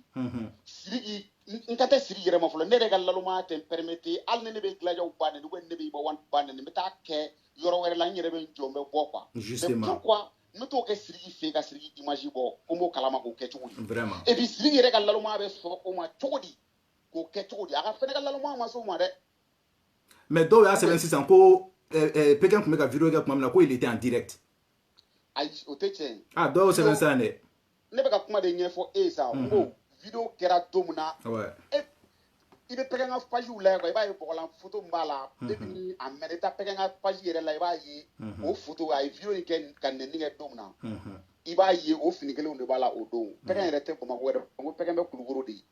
fɛn in kɛra depuis ne taara Pékin nɔfɛ Kulukoro ka na an ka fɛn kɛ don a tɔgɔ bɔra n kɔnɔ ne bɛ Pékin sɔn dɔ ko coronavirus a kɛra o kɔnɔna de la est-ce que tu vois vidéo ni fɛnw baden de b'u bolo ko n Pékin tɛ ye kuma bɛɛ donc ni wagati min na u kan ka dɔ bila u bɛ dɔ bila wagati min na u kan ka dɔ bila u bɛ dɔ bila bon peut-être que olu yɛrɛ y'a ye o hakiliko yɛrɛ tɛ u diminen don dɔrɔn parce que ɲɛ b'a la dilanjaw fana ye san bɛɛ de kɛ u bɛ ka de ne san bɛɛ u bɛ k'an ban a b'i n'a fɔ ne fana bɛ se k'a fɔ ko Iba One b'o bɛɛ kalama mɔgɔ minnu bɛ k'anw ba nɛni minnu bɛ ka Sidiki ba nɛni minnu bɛ ka sniper ba nɛni ne bɛ se k'a fɔ bi ko Iba One b'a bɛɛ kalama mais hali n'ale b'a kalama ale dogonnen don mais aw ta bɛ ka kɛ flagrant délit de la o de la mɔgɔw bɛ ale hinɛ minɛ quoi an tɛ o kalama ne bɛ k'o de fɛ yen an tɛ o kalama o parce que an t'o kalama u b'a ɲini ka Pékin dɔ fɔlɔ Pékin adamaden sugu dɔ ye est-ce que tu vois bon u b'a ɲini ka dɔ fɛnɛ jɔn y'a filmer fɛnɛ ni o ye ne de y'a filmé u bɛ se k'o fɔ wali Siriki yɛrɛ tɛgɛ de y'a filmé u bɛ se k'o fɔ. D'accord. Pɛgɛ n'a ka fɛnw na studio kɔnɔ a b'i to yen dɔrɔn mɔgɔw n'a bɛ ɲɔgɔn ye hali n'a nɛn bɛɛ bɔra mɔgɔw m'a jɔ circulation na dɔrɔn dɔ bɛ question posera wa pɛgɛ n'an ka snap kɛ n'an ka snap kɛ u b'u to snap la dɔrɔn a bɛ dɔ ban a ni mɔgɔw bɛ ɲɔgɔn na a b'aw dilajaw tɛ a b'u ban mɔgɔw b'o ɲɔgɔnnaw de ta. D'accord Sniper kuma la surunya la sisan e ni Iba One ye ɲɔgɔn lasɔrɔ cogo di parce que an y'a ye aw ye featuring kɛ an y'a ye vidéo dɔ la i yɛrɛ tun bɛ ka Iba One commentaire kɛ an y'a ye Iba One taara RHHM plateau sanfɛ o mun u y'i ɲininkali k'a la ko ko Sniper man ɲi dɛ ale ka kɛlɛw ni fɛnw yɛlɛko ni fɛnw donc maintenant tout allait bien entre vous fo ka taa se featuring ma mais quand est-ce que ça a dégénéré et pourquoi? Merci n'i ko k'i tɛ bɛn fɛ dɔrɔn i ne bɛ ɲɔgɔn na de. Ok vas-y. an bɛ kɛlɛ k'a sababu kɛ bɛnbaliya de olu bɛ ka ne kɛ kɛlɛkɛla mun ne t'o ye koyi kɛlɛkɛla dɔw bɛ yen minnu bɛ kɛlɛ de wuli ten pour rien ka faga mɔgɔw ma ne t'o kɛ dɛ n'i ko k'i tɛ micro gɛrɛ i da la dɔɔni k'i péré s'il te plaît. Allo n ko ouais i ne bɛ kɛ ɲɔgɔn na kɛlɛ de bɛn de kama bɛnbaliya de kama aw bɛ hakɛ to aw b'a essayer ka kɛr'u bila vidéo in na quoi parce que n ye tête de mort kelen ye sisan quoi a bɛ sɔrɔ o ye Sniper ka détracteur dɔ ye aw bɛ kɛr'u bila ka na quoi u kana na direct in tigɛ cɛ ok Sniper oui n tulo b'i la voilà Iba One ne jara parce que an ye dɔnkili da ɲɔgɔn fɛ kun min na parce que u bɛɛ kɛra labɛn ko in de la labɛn kɛra ne ni Iba One ni Siriki ni Gaspi ni Memo an bɛɛ taara côté kelen fɛ i b'a fɔ bi an bɛɛ yɛrɛkɛra cogo min na voilà ne n'ale man di bi cogo min na dɛ an bɛɛ fɛnɛ bɛ ten Gaspi ni Memo fɛnɛ man di i t'a sɔrɔ Siriki fɛnɛ ni Iba One bon bɛɛ b'a fɔ ko ne kɔni ɲɛ b'a la mɔgɔ kelen min bɛɛ ka don o Siriki de parce que Siriki ni mɔgɔ si tɛ kɛlɛ la dɔ de bɛ se k'a fɔ ko e ni Siriki bɛ ɲɔgɔn na ale yɛrɛ t'a kalama mais Siriki ni mɔgɔ si tɛ kɛlɛ la ne kɔni bɛ se k'o sɛmɛntiya quoi fo ni e yɛrɛ y'i ban k'i n'a tɛ bɛn sinon Siriki ni mɔgɔ tɛ kɛlɛ la bon ne ni Iba One ka bɛnbaliya kɛra mun ye ne de nana parce que comme ne ye vétéran ye olu cɛ ma ne n'olu bɛɛ ka di bon ne bɛ taa Iba One ka concert la Siriki ka mɔgɔw tɛ fɛn fɔ ne ma mais ne taara Siriki ka concert la Iba One ka mɔgɔw bɛ ne ban ne bon finalement fo ne nana énervé mais ne b'a la u ka bɛn parce que n'u ma bɛn u ka bɛn ou kana bɛn fo ka taa jɛ olu yɛrɛ kun tɛ n da don kuma la yɛrɛ u kana bɛn mais ne fɛnɛ bɛ n ka kan choisi mais n nana daminɛ ni bɛn de fɔlɔ a ye bɛn aw bɛ hakɛ to Sniper i bɛ une seconde di yan quoi ɲɛ b'a la dɔw bɛ ka banni kɛ ne ka fɛngɛ la yan nɔ aw bɛ sɔrɔ mɔgɔ kura ye banni tɛ kɛ ne ka plateau kan yan dɛ n bɛ nin supprimer fɔlɔ cɛ o cɛ n'i ye banni dɔrɔn b'i bloqué voilà aw bɛ kulo b'a la dɛ yan tɛ manamana yɔrɔ ye dɛ yan ye respect yɔrɔ de cɛ o cɛ n'i ye banni kɛ yan b'i bloqué voilà donc aw bonya b'a la i yɛrɛ y'a faamuya olu bɛ mɔgɔ bonya n'u tɛ mɔgɔ bonya e yɛrɛ y'a faamuya sinon n'u bɛ mɔgɔ bonya u man ka taa banni kɛ e ka plateau kan u man ka taa banni kɛ ne ka page moi je suis allergique fɛn kelen min na dɔrɔn o ye banni de n tɛ sɔn fɛn kelen ma o y'o de voilà donc tɛmɛ n'i ka kuma ye voilà donc Iba One filɛ nin ye n'an bɛɛ ka di mɔgɔw b'a fɔ ko ni mɔgɔ fila man di ni e n'u fila bɛɛ ka di e de bɛ kɛ nafigi karisa ni karisa man di ou bien i k'u fila bɛɛ to yen bon ne tɛ se k'u fila bɛɛ to yen parce que Siriki ne mun bɛ ne ni Siriki cɛ depuis des années u ka bon ni Iba One ta Iba One ta ye ne dɔnkilida de ye mais fɛn wɛrɛ t'a ni ne ni ɲɔgɔn cɛ o est-ce que tu vois parce que Iba One tɛ mɔgɔ ye a tɛ taa mɔgɔ ka kungo la mais Iba One filɛ nin ye ni mɔgɔ si tɛ yen ne ma taa mɔgɔ min kungo la u ka denkundi bɛ taa u ka kɔɲɔ bɛ taa u ka diɲɛ fɛn o fɛn bɛ taa hali Iba One den ka denkundi ne taara mais i somɔgɔw bɛ sa ninnu tɛ sɔn k'i wele k'a f'i ye ko karisa la ka hinɛ i somɔgɔw la sisan yɛrɛ ne y'a ye hali l'autre jour keji fa banna ne y'a ye a dabalaba ye ne minɛ est-ce que tu vois walayi bilayi k'a sɔrɔ i n'u bɛ kɛ ɲɔgɔn fɛ e ka mɔgɔw ye misiki cɛ diɲɛ bɛ wuli sa misiki dɔrɔn tɛ sa n'an bɛ ɲɔgɔn fɛ an kana kɛ misiko dɔrɔn an ka ɲɔgɔn siralabɔ ni kungo binna mun da la an ka misiki bila kɛrɛfɛ an k'o ko kɛ o ye ala ko ye quoi furu ninnu kɔɲɔ ni mariage ninnu ni saya ninnu quoi i y'a faamuya n'i ye mun ka mɔgɔ ye i y'o ka mɔgɔ ye quoi mais personnellement Iba ye mun de kɛ e la ni e ni Iba kɛlɛla tan ni e bɛ bɔ ka Iba clasher Iba ba bɛ nɛni i ɲɛna aw b'o kɛ yɛlɛw ni fɛnw i b'i moquer bɔ a la bon mun de nana ni kɛlɛ kɛlɛ cause parce que Iba One yɛrɛ de ye banɛnikɛla ye Mali bɛɛ mɔgɔ si tɛ banɛni kɛ Iba One de ye banɛnikɛla ye o dalilu b'i bolo la n ko dalilu b'i bolo n bɛn'o dalilu de f'i ye sisan an tulo b'i la cɛ bilenman tɛ suya dɔw ma n'a ka manja bɛ yala n'i ye denmisɛnnin kan mɛn ko kinibiyɛn ka di cɛkɔrɔba dɔ de y'o don a da sinon a n'o ma wolo n ko e m'o dilan ne m'o dilan dɔ de y'o dilan mɔgɔ ka yafa ma n'i ko ko fa don ta k'a fɔ ko ba don ta o ye bamanankan de nin don bɛnkɛrɛw kan bon classe la ni classe be e ni mo ni ɲɔgɔn cɛ bon ni bi to ka bɔ k'i jɔ kuma bɛ k'a fɔ ko rappeur minnu ma sansi sɔrɔ ka kɛ e ɲɔgɔnna ye bi ka stade fa i b'a fɔ e ɲɔgɔn ka kɛ e ɲɔgɔnna ye jamaba bɛ ko cogo min na ko e de ba ka ɲi n'olu ba ye k'olu ba ma ɲuman kɛ i ye banɛni kɛ i ma banɛni kɛ o ye banɛni de anw fɛ yen bamanankan na Segu peut-être que minnu y'a fɔ olu de tɛ bamanankan mɛn i y'a faamuya sinon bɛnkan dɔrɔn de don fa don ta ba don ta o bɛnkan de ye mais kuma anw tɛ kuma lamɛn an bɛ kuma kɔrɔ de lamɛn quoi wa ka fɛn kelen min bɛ ne t'o fɛ o y'o de ye i bɛ se k'i ka classe kɛ i bɛ se k'a fɔ bon jama bɛ n kɔ bi parce que n ye wari min don n ka clip la aw tɛ se k'o dɔn ta la o ye classe ye o kulonkɛ ye wa i bɛ se k'a fɔ fɛnɛ bon n bɛ stade fa n bɛ nin fa parce que n bɛ se rap la ka tɛmɛ o kan n b'a kɛ tan olu bɛ ɲa o mais jeliw ni ɲamakalaw bɛ kuma minnu fɔ mɔgɔw ma ka mɔgɔw dusu kasi ka na ni kuma dɔw ye k'i bɛn'o ta k'o kɛ dɔnkili ye k'i jɔ an bɛɛ cɛla ka to k'a fɔ kuma bɛɛ e yɛrɛ filɛ nin ko e tun ye rappeur kɔrɔ de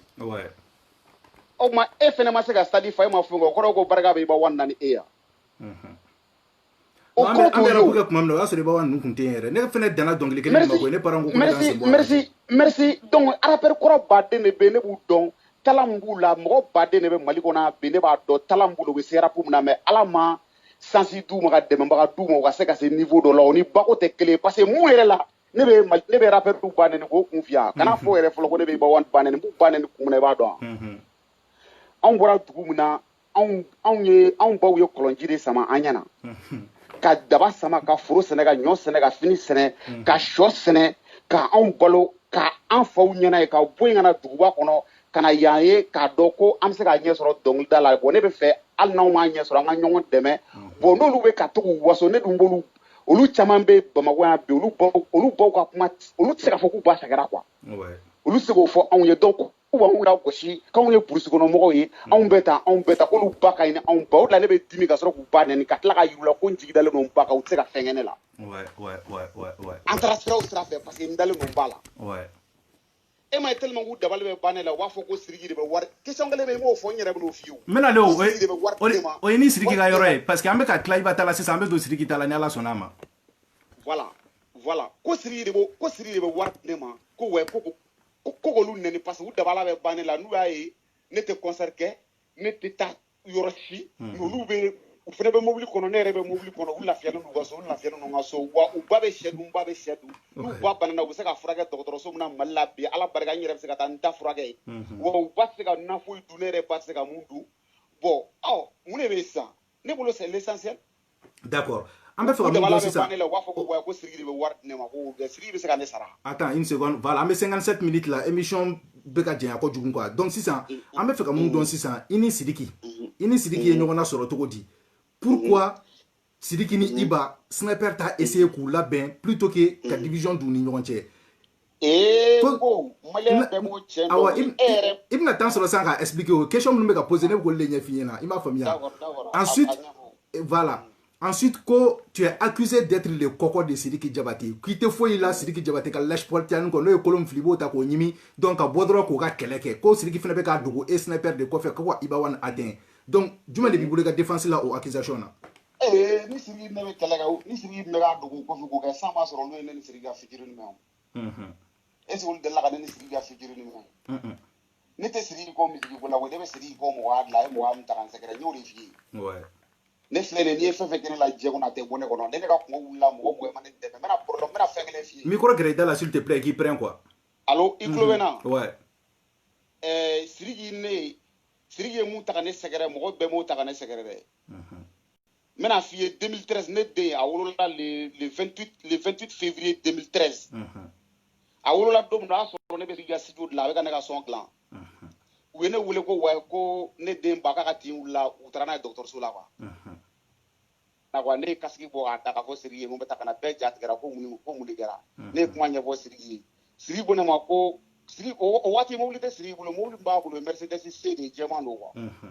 a waati pɔpɔmaniw bɛ marifa ci mɔgɔw la n'i bolo o y'a sɔrɔ Jakarta de bɛ ne bolo a ko mun taara ko taa Sniper bila dɔgɔtɔrɔso la k'a muso jiginna donc ko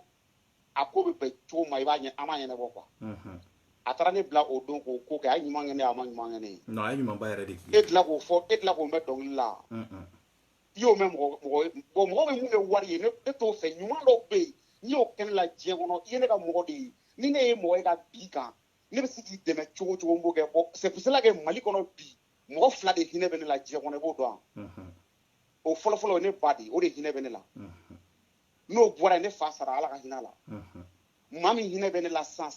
o Sidiki de ye parce que fanga min b'a la ani se min b'a ye an ko k'an ka bɛn Mali misiri ka taa ɲɛfɛ Ala ye mɔgɔ kelen mun d'an ma n'o tigi yɛrɛ ye bɛɛ dɛmɛ bon o tigi yɛrɛ fɛnɛ filɛ nin ye o ka e bɛ se k'a fɔ ko maliyɛnw ɲininka Mali bɛɛ Sidiki de ka musique bɛ jouer boîte kɔnɔ ni bɛɛ ta ye Sidiki de ka fɛn bɛɛ ta ɲɛ pourquoi maliyɛnw wa ale de dɔnnen don ka tɛmɛ bɛɛ kan allo oui i tulo bɛ n ka kuma la oui n ko wa ale de dɔnnen don fɛnɛ internationalement ka tɛmɛ bɛɛ kan merci donc pourquoi i b'a wani yone ka na baga ne ma sansa i b'a wani e yɛrɛ y'a f'i ka fɛn la ko i b'a wani ko k'a ni Sidiki ka kɛlɛ i b'a dɔn hakɛ to i k'i kan kɔrɔtan quoi parce que i bɛ hakɛ to i b'i kan kɔrɔtan quoi Sniper i b'i kan kɔrɔtan dɔɔni quoi i bɛ micro gɛrɛ da la n ko i b'a ma fɛ yen na ko Sidiki n'ale ka kɛlɛ k'a t'a kalama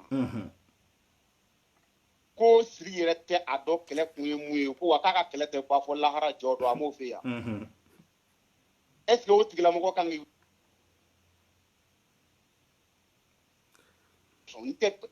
c'est maliyɛnw ka kuma dɔ ko dɔw faamuya sa dugu bɛɛ y'i deli i ma sɔn ne ma misɛnya i bɛ ka wele ka kun fɛ o ma sɔn k'u tɛgɛ di ɲɔgɔn ma an ɲɛna k'an bɛɛ t'u k'o ma sɔn Isu Nturu nana kuma o ma sɔn Tumani Jabate kumara o ma sɔn Umu Sangare kumara a ma sɔn diɲɛ bɛɛ kumara ne ma misɛn o la donc n'i ko k'i tɛ sɔn ne fɛnɛ tɛ se k'a fɔ ko ne bɛ Sidiki to i ka tugu i kɔ parce que jɛ la ni n'a ye ko ka kɛlɛ tɛ ban bilen dɔrɔn n tɛ tugu kelen kɔ ne tɛ se Musalaka de la o de ye n ka problème ye wa ni n donna ko min na n bɛ don la fɔ n ka ne ye naloma de ni ne ko n b'i ka ko la n b'i i nɔfɛ de i ka kɛlɛ n ka kɛlɛ ye i ka hɛrɛ n ka hɛrɛ ye o de y'a to i bɛ Sidiki ka fɔlɔ ne ye mun kɛ Iba Wane ne m'o kɛ Sidiki ye o parce que ne ye mun kɛ Iba Wane ne ka iPhone tununa Iba Wane ka concert kɛyɔrɔ la waaw allo ouais ne ka téléphone tununa Iba Wane ka concert kɛyɔrɔ la Iba Wane ka concert kɛyɔrɔ la Iba Wane ka concert tɛ yen k'a banna k'a delila ka 1000 di ne ma fɔlɔ ko Sniper ni minɛ i ka woro san mais a ka concert tɛ yen ko ne man ka forfait ta a yɛrɛ ka mɔgɔw a ka mɔgɔw b'a dɔn ko hɔrɔn juru tɛ ne la o a ka kungo foyi tɛ yen ne ma taa mun na ne ye mun kɛ Iba Wane yɛrɛ ne m'a kɛ Sidiki ye a bɛɛ ni kuranɛ cɛ d'accord sisan i bɛ na hakɛ to Sniper an bɛna don sisan accusation minnu tun bɛ commentaire la an b'olu kalan sisan quoi voilà donc il y a Sam Gori donc Sam Gori ko Idriss s'il te plaît arrête tu sais 99% des Maliens les détestent il est trop mal élevé il a quoi à dire sur ton plateau si seulement Iba a fait cela Iba a fait ceci c'est un démon qui n'a pas de partenaire donc si ça qui dessera ko bela ko ka toto dro Iba a fait ceci Iba a fait cela qui veut ka bezi tani Iba toko de ko sinon ko i tourner no sisan quoi i tunnen tɛ an tɛ yan ni ne tunnen don n ko classe de don ne ye rappeur de ne bɛ classe de kɛ n'i bɛ ka classe kɛ hali ni Iba bɛ jɔyɔrɔ min na sisan n'a bɔra ni mɔgɔ wɛrɛ bɛ yen i ne bɛ ɲɔgɔn na de n'i ye o kuma sugu fɔ classe la ne b'i tan de o ko ne bɛ classe de kɛ tɔw bɛna ko Jarabi y'a don ta bɔ ta tɔw bɛna ka dɛsɛ n'u ye dɔ ye style dɔ la k'o kɛ ne t'o kɛ koyi n ko ne bɛ n ka style de kan d'accord alors ne ka style tɛ changer o ne ye classeur de d'accord ne bɛ rap game de kɛ quoi gang de kɛ d'accord Yaya Pujuguko demande lui seulement s'il laisse pas Gladia il sera oublié. Pour cela, il cherche le buzz parce qu'il n'a plus d'inspiration. Ko inspiration pas parate ntuguni ko donc ko orela ko iyoye Gladia Iba Gladia Iba. Donc on va do question do infini tun kono la quoi. Donc il répond déjà toi tu es un clasheur donc et na se ko dam là. OK. Alors, il y a un monsieur Madi Baba Kanté. Allez s'il te plaît Idriss, je te kiffe trop, arrête de rappeler ces genres d'enfants dans ton tribunal, désolé.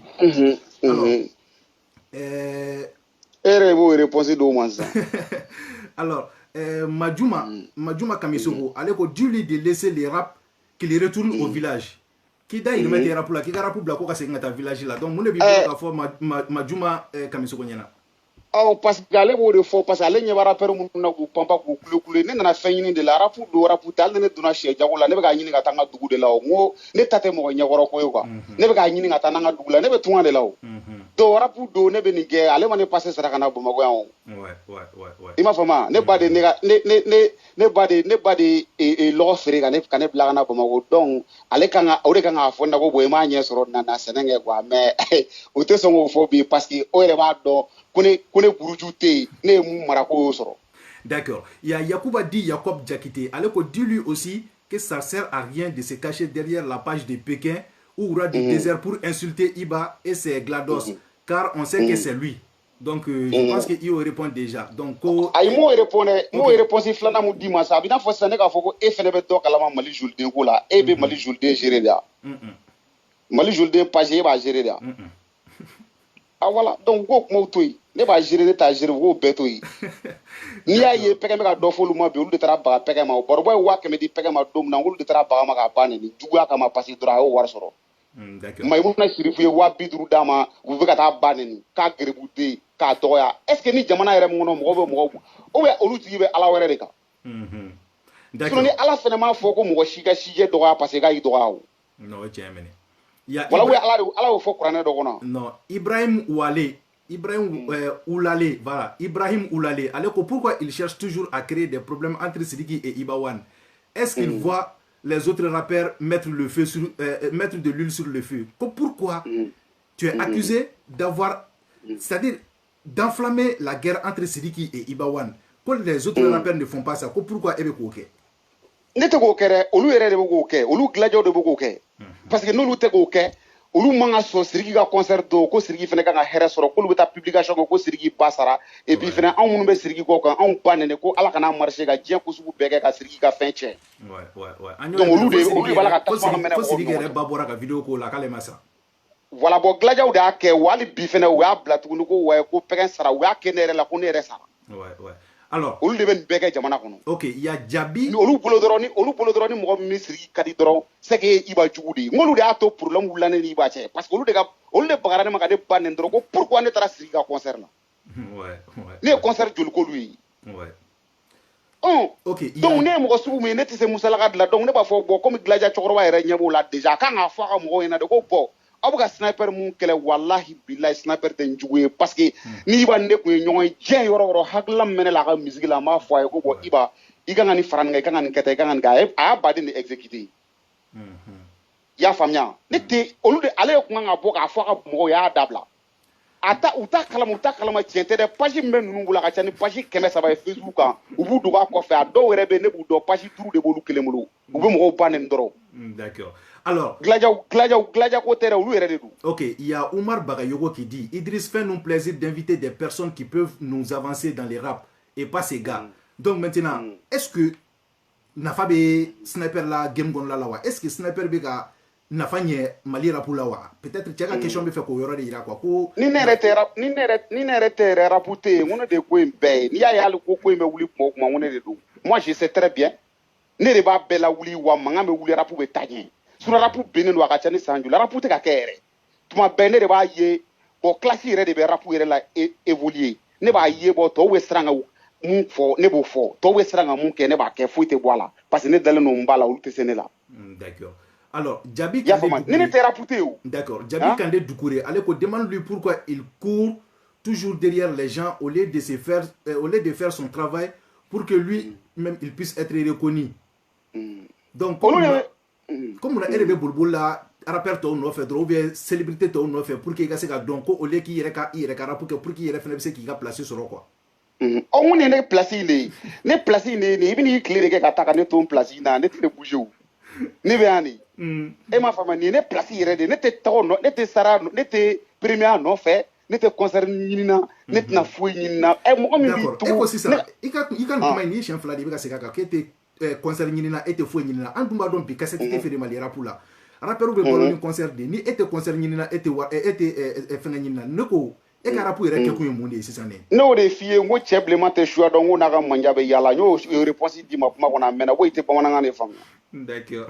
Ngo cheblement te choix donc on a ga manja be yala o kuma ni debu ne be ngwar soro to na de. O nyani ni de bolu fa. Yo no lu ka to ku tu ka forfait ta. Ku ga war do forfait ni fe on ku be ta vie e a jate minɛ kɛ yɔni u ka matila ni kuma yɛrɛ la sa i bɛ taa nin ɲɛɲini karisa ko taa rappeur b'u ka baara de la classe b'a kɔnɔ jarabi musique b'a kɔnɔ fɛn wɛrɛ olu yɛrɛ tɛ taa fɛn wɛrɛ kɛ ou bien pour est-ce que ne taara olu ka baara ɲɛɲini mun de bɛ baara de ko quelqu'un qui n'a jamais fait concert donc maintenant an bɛ fɛ ka mun dɔn concert kɛbaliya in ye parce que a talent de tɛ yen ka stade ta ou bien ka palais ta ou bien ka salle dɔ ta ou bien parce que a man di ye yɛrɛ de ka concert kɛ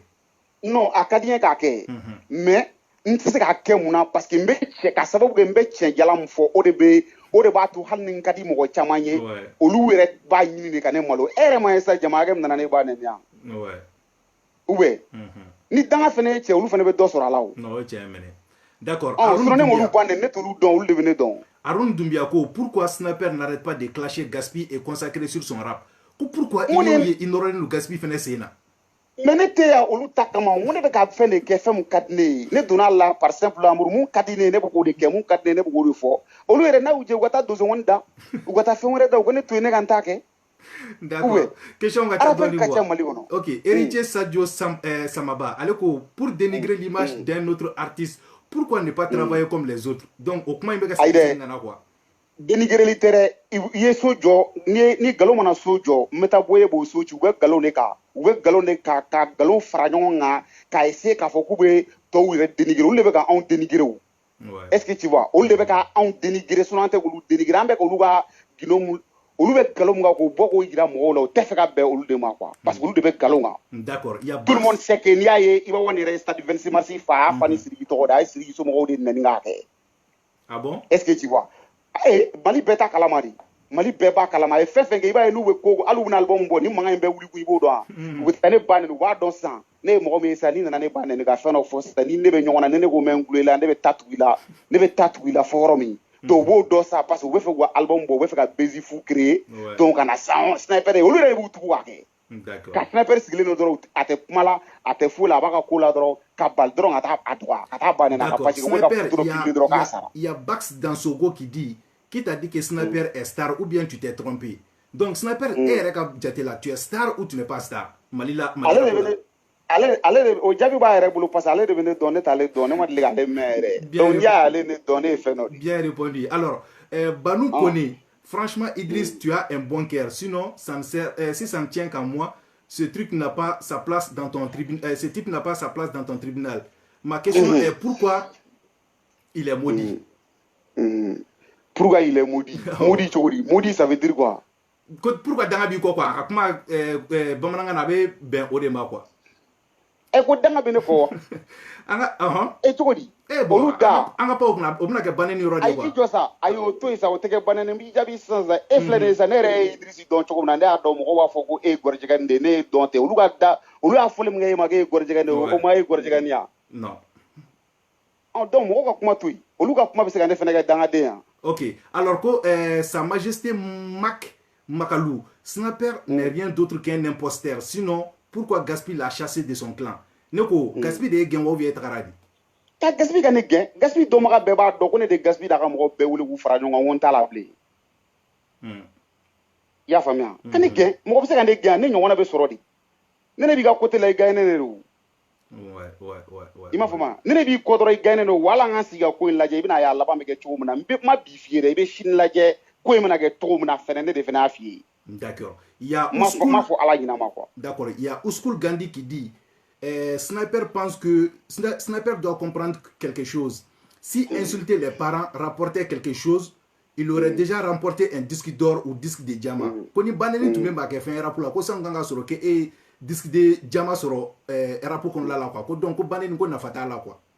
mun ne tɛ banɛni kɛ o mun ne ye banɛni dabila a mɛnna parce que ne tun bɛ mɔgɔ minnu banɛ n'o de f'i ye anw bɔ ye sɛgɛn min kɛ n'i nan'i sigi k'i b'i ta ɲɛfɔ n'an y'i ba ka ko lajɛ sisan bon a bɛ digi anw na an b'i banɛni quoi est ce que tu vois o dɔrɔn don parce que banɛni ye bamanankan de ye n y'o kɔrɔ bɛɛ ɲɛ f'i ye k'a ban sinon i b'a wani ɲɔgɔn banɛnikɛla tɛ Mali rap la i b'a wani de bɛ bɛɛ banɛni hali mɔgɔ minnu bɛ yen n'olu ma hali n'olu tɛ dɔnkilidala ye i b'a wani bɛ waso kojugu i b'a wani bɛ waso bɛɛ la ka waso bɛɛ la k'a yira mɔgɔw la ko bɛɛ ye dangaden ye parce que ala y'ale kɛ tan bi barika b'ale la ale de ba ka ye ni bɛɛ ba ye d'accord o ye nɛni de ye anw fɛ yen bamanankan na d'accord il y a Sekou Diarasso ale ko il a dit qu'il a démissionné dans les rap est-ce que c'est confirmé je pense que ni ne yɛrɛ ma fili ne y'o fɛn dɔ i ko k'i parent ko k'i k'i sen bɔ rap la n t'a dɔn n'a sɔrɔ o fana ye publication fu de ye ou bien n'a sɔrɔ o confirmé len don ou bien n'a sɔrɔ i bɛ ka base de créer quoi Non, busy mena ta ready. Mena ta mais au lieu de faire notre dépression qu'elle dit ko figa bla. Ko figa bla bo lu disu kasile bi. E ma famia. Bon, chiniquement mais ma fo ko nya bla wa to tum na ngo bo sniper ko adie. Ntera pour la bla bana ngo ya obligé nga ko nga bla di. Ils m'ont obligé ko nga rapu bla. D'accord. Parce que nga bla muna u ga ta mo banengala usara banengala. Allô? Allô? Oui. Ya famia. Ok. Alors, oui, ils m'ont obligé. Voilà, mais il y a un blague na mun ofene fouiller na bo, moi chini fene wese ka foko bo an ya fare ma bo ake. D'accord. Alors il y a Dou Gasper pourquoi il ne va pas demander pardon à Gaspi pour qu'il puisse faire quelque chose dans les raps. J'ai dit Snapper n'a pas de fans. Les fans de Gaspi, c'est eux qui le soutenaient. Donc ko fan kuntibolo ki ka fan be kunye Gaspi ka fanu di ko depuis bora Gaspi ko ite ka foyi soro sisan ni burujal ni fen nunte ko fan kelen tibolo ne ra fa to mna parce que émission damne la depuis ne ga annonce bla ne ma mo kelen ko mun nana kana i soutenir en tant que fan. Donc maintenant qui ka c'est ko ka ta pardon demander Gaspi fait pourquoi il t'a pardon demander Gaspi fait à ko be ga ban chenkeli ne nyebe fen were la muto aussi e ga ibe ga inviter ga plateau ga chini tanto ibna famia donc ibna donc ko rote me otina se ga ibe ga bo président la no eche ma famia no eche masa ke o jagwa de ñun ne kadne ne be ne kana be ga tugunne la me bete serane la quoi et a dans de votre publication ko Sniper Sara e nyebe rapper fe fena mali kono bi ne ni shite kele ne ni shina to te kele ni be ne ga taka na kele ni betay ouais c'est on est briga daba sama ne nana falu gutoro la Bamako nga sege ne mobili chama olu jon sobro ke ne clé ne nana Bamako wakati na ga soro lu fo mbe Bamako ani wakati la ne fene ku beno cléma sama soro ne gara mali assemblée président wala bilahi. D'accord. Alors Snapper ne nana choko na aga gelen ko tu Snapper ya Royal Dragang alors que pourquoi il souffre de manque d'affection ntana ya kuma famia manque d'affection c'est-à-dire affection, c'est-à-dire motif fait quoi. Il m'a fait pourquoi tu souffres de manque d'affection. Moi recommande que tu menes on est bouquinadi parce que moi do il va doga il va faire mais au fond de ton cœur il va donc au clé no cheme chenga meni tura ko sans endro même ko otigina bi ko o do juwa de o mali na keto do o de kama mali reflene no kuma se ka fin ele ma de o lu ka point no lu be ko e sama soro mali borani ngela ngono bi mali be galonga. D'accord. Alors il y a pour que ka fie ko ne be chenga ici ya mali taka choko la doronga ni mali on be ni be ka kuma mfone ma no be ko e sama soro mali be farla nyonga mali bon dinga ngono taso be ga mena jamana ma teta uti jawla. D'accord. Snapper il y a Gafou Yuba allez musodo allez ko qui est star. Pardon, ne mélange pas salamandre et parmi les poissons. Donc bon, oui, madame, oui, non,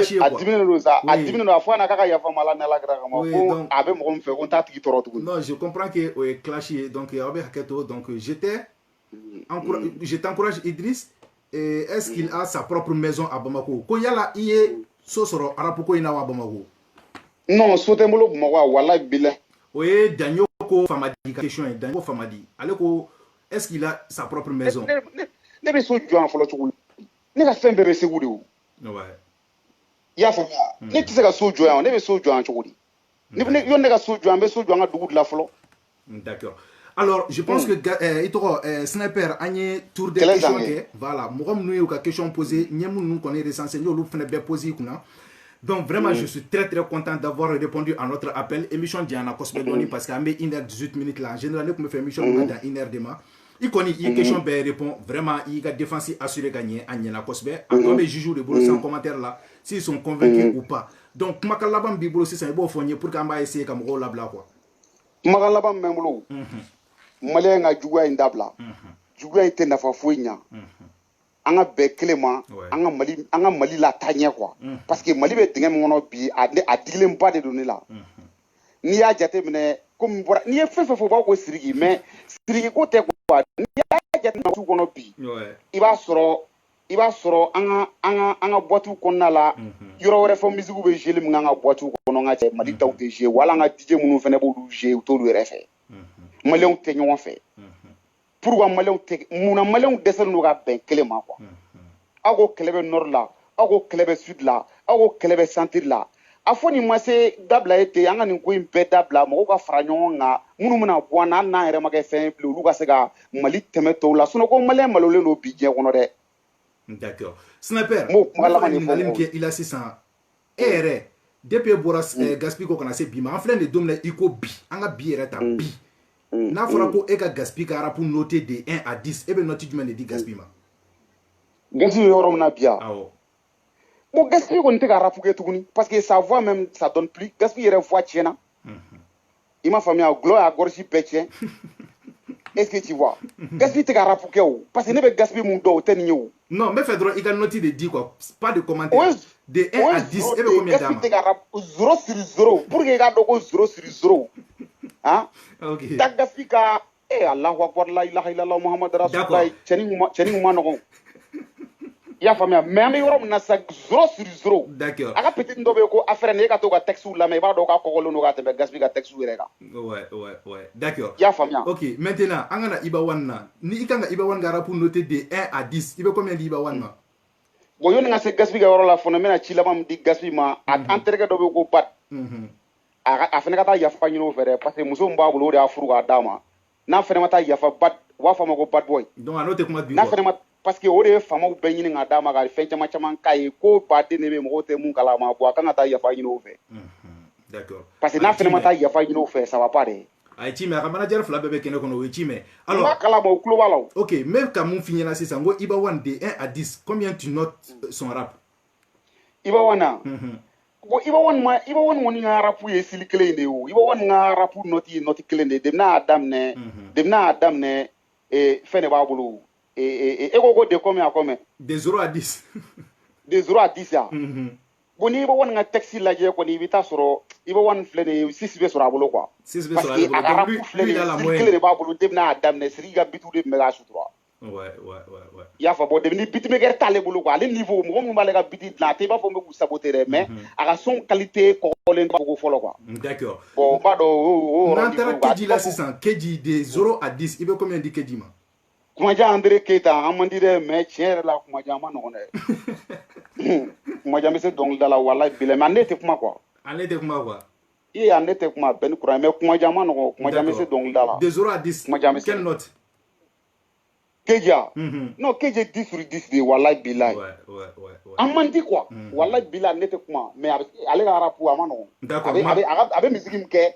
a bɛ gam kan a bɛ ka fɛn min kɛ a bɛ se k'a kɛ quoi i b'a fɔ Malien rappeur bɛ fɔ k'a bɛ taa chant kɛ rap biti sanfɛ i bɛ taa sɔrɔ n'i y'a lamɛn yɛrɛ u tɛ gamme kelen kan quoi. D'accord. Mais ale n'ale ye rap kɛ o kelen de don n'a taara sini. Mabjek de 0 à 10 i bɛ combien d'o ma? Bon Mabjek fɛnɛ filɛ nin ye vraiment il est très bien. Il est très bien, il est très très bien.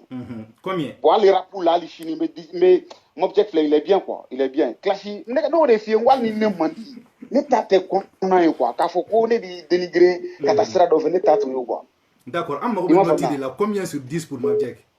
Bon Mabjek filɛ an ka wuti d'a ma quoi comme an man di kosɛbɛ.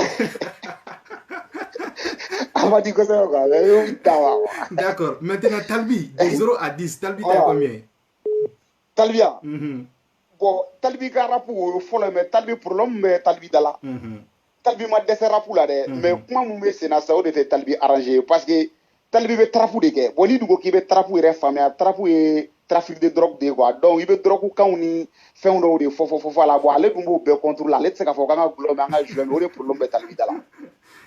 Donc diyagoya ale ka trap yɔrɔ tɛ se ka ye tuguni quoi. Sinon vraiment Talbi parce que ale yɛrɛ de ko k'a to la ne kɔni sɔnnen don Talbi wallahi. Non Talbi il est bien. I m'a fɔ ma trap la an bɛ combien d'ale ma an ka tɛmɛ? Bon a tɛ se ka jate note fɛ sisan parce que a tɛ ka fɛn kɛ sisan. I m'a fɔ a bɛ ka fɛn mun kɛ sisan u tɛ ka don quoi. Ouais mais note dɔ n'a ka bi rap ma ban a yɛrɛ k'a mɛn. A ka bira ba bɛ 5 d'a ma quoi 5.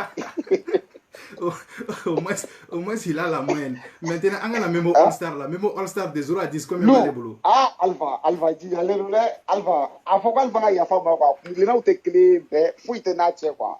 I m'a fɔ ma hɔrɔn don walahi bilahi. Ouais. Est-ce que tu vois n bɛ 10 d'a ma walahi bilahi. 10 mais kungilennaw tɛ kelen ye sisan quoi. Ouais. Parce que ale bɛ dilaja côté la bon ne dun fɛnɛ bɛ côté dɔ in na bon n b'a dɔn mɔgɔw i m'a fɔ na mais artistiquement yɛrɛ e bɛ combien de notes di Memo aka bi donglu non c'est memo all star de memo Tupac de malira pour Tupac dal sa ne be place na sa ale kan place na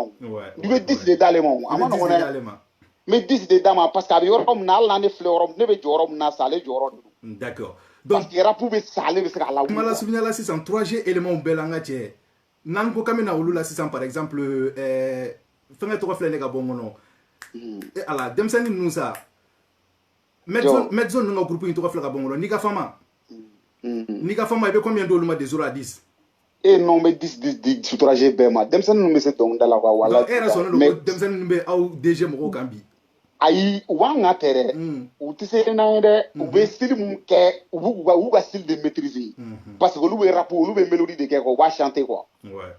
est-ce que anti rap na su kelen ke quoi ya fama bon ou ga style a ou bekan dem sen mu bekan c'est le madro problème e mu ni est sirigi la jaga sirigi mu ke sirigi be ga mu ke sirigi featuring ngal ni fem ni nya jatem na featuring ni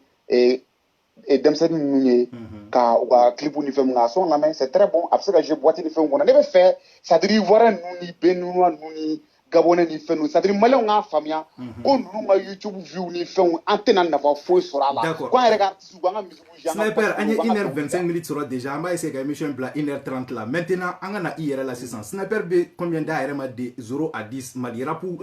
game ngono non ne plus 15 de parce que ne be fait coach ya famia ne plus 15 de ne ameo even ayo chama be na ki klege anga ta ne be ani mfefe ngoko abeta donc na tien donc chama foro ya foko Sniper ni kuma foko cheno d'accord bon bi malira pour rebe ko la ka dame ne première génération deuxième troisième Sniper era sonné no jondi ne abey e jombe den donc akoshi yera ma ne rege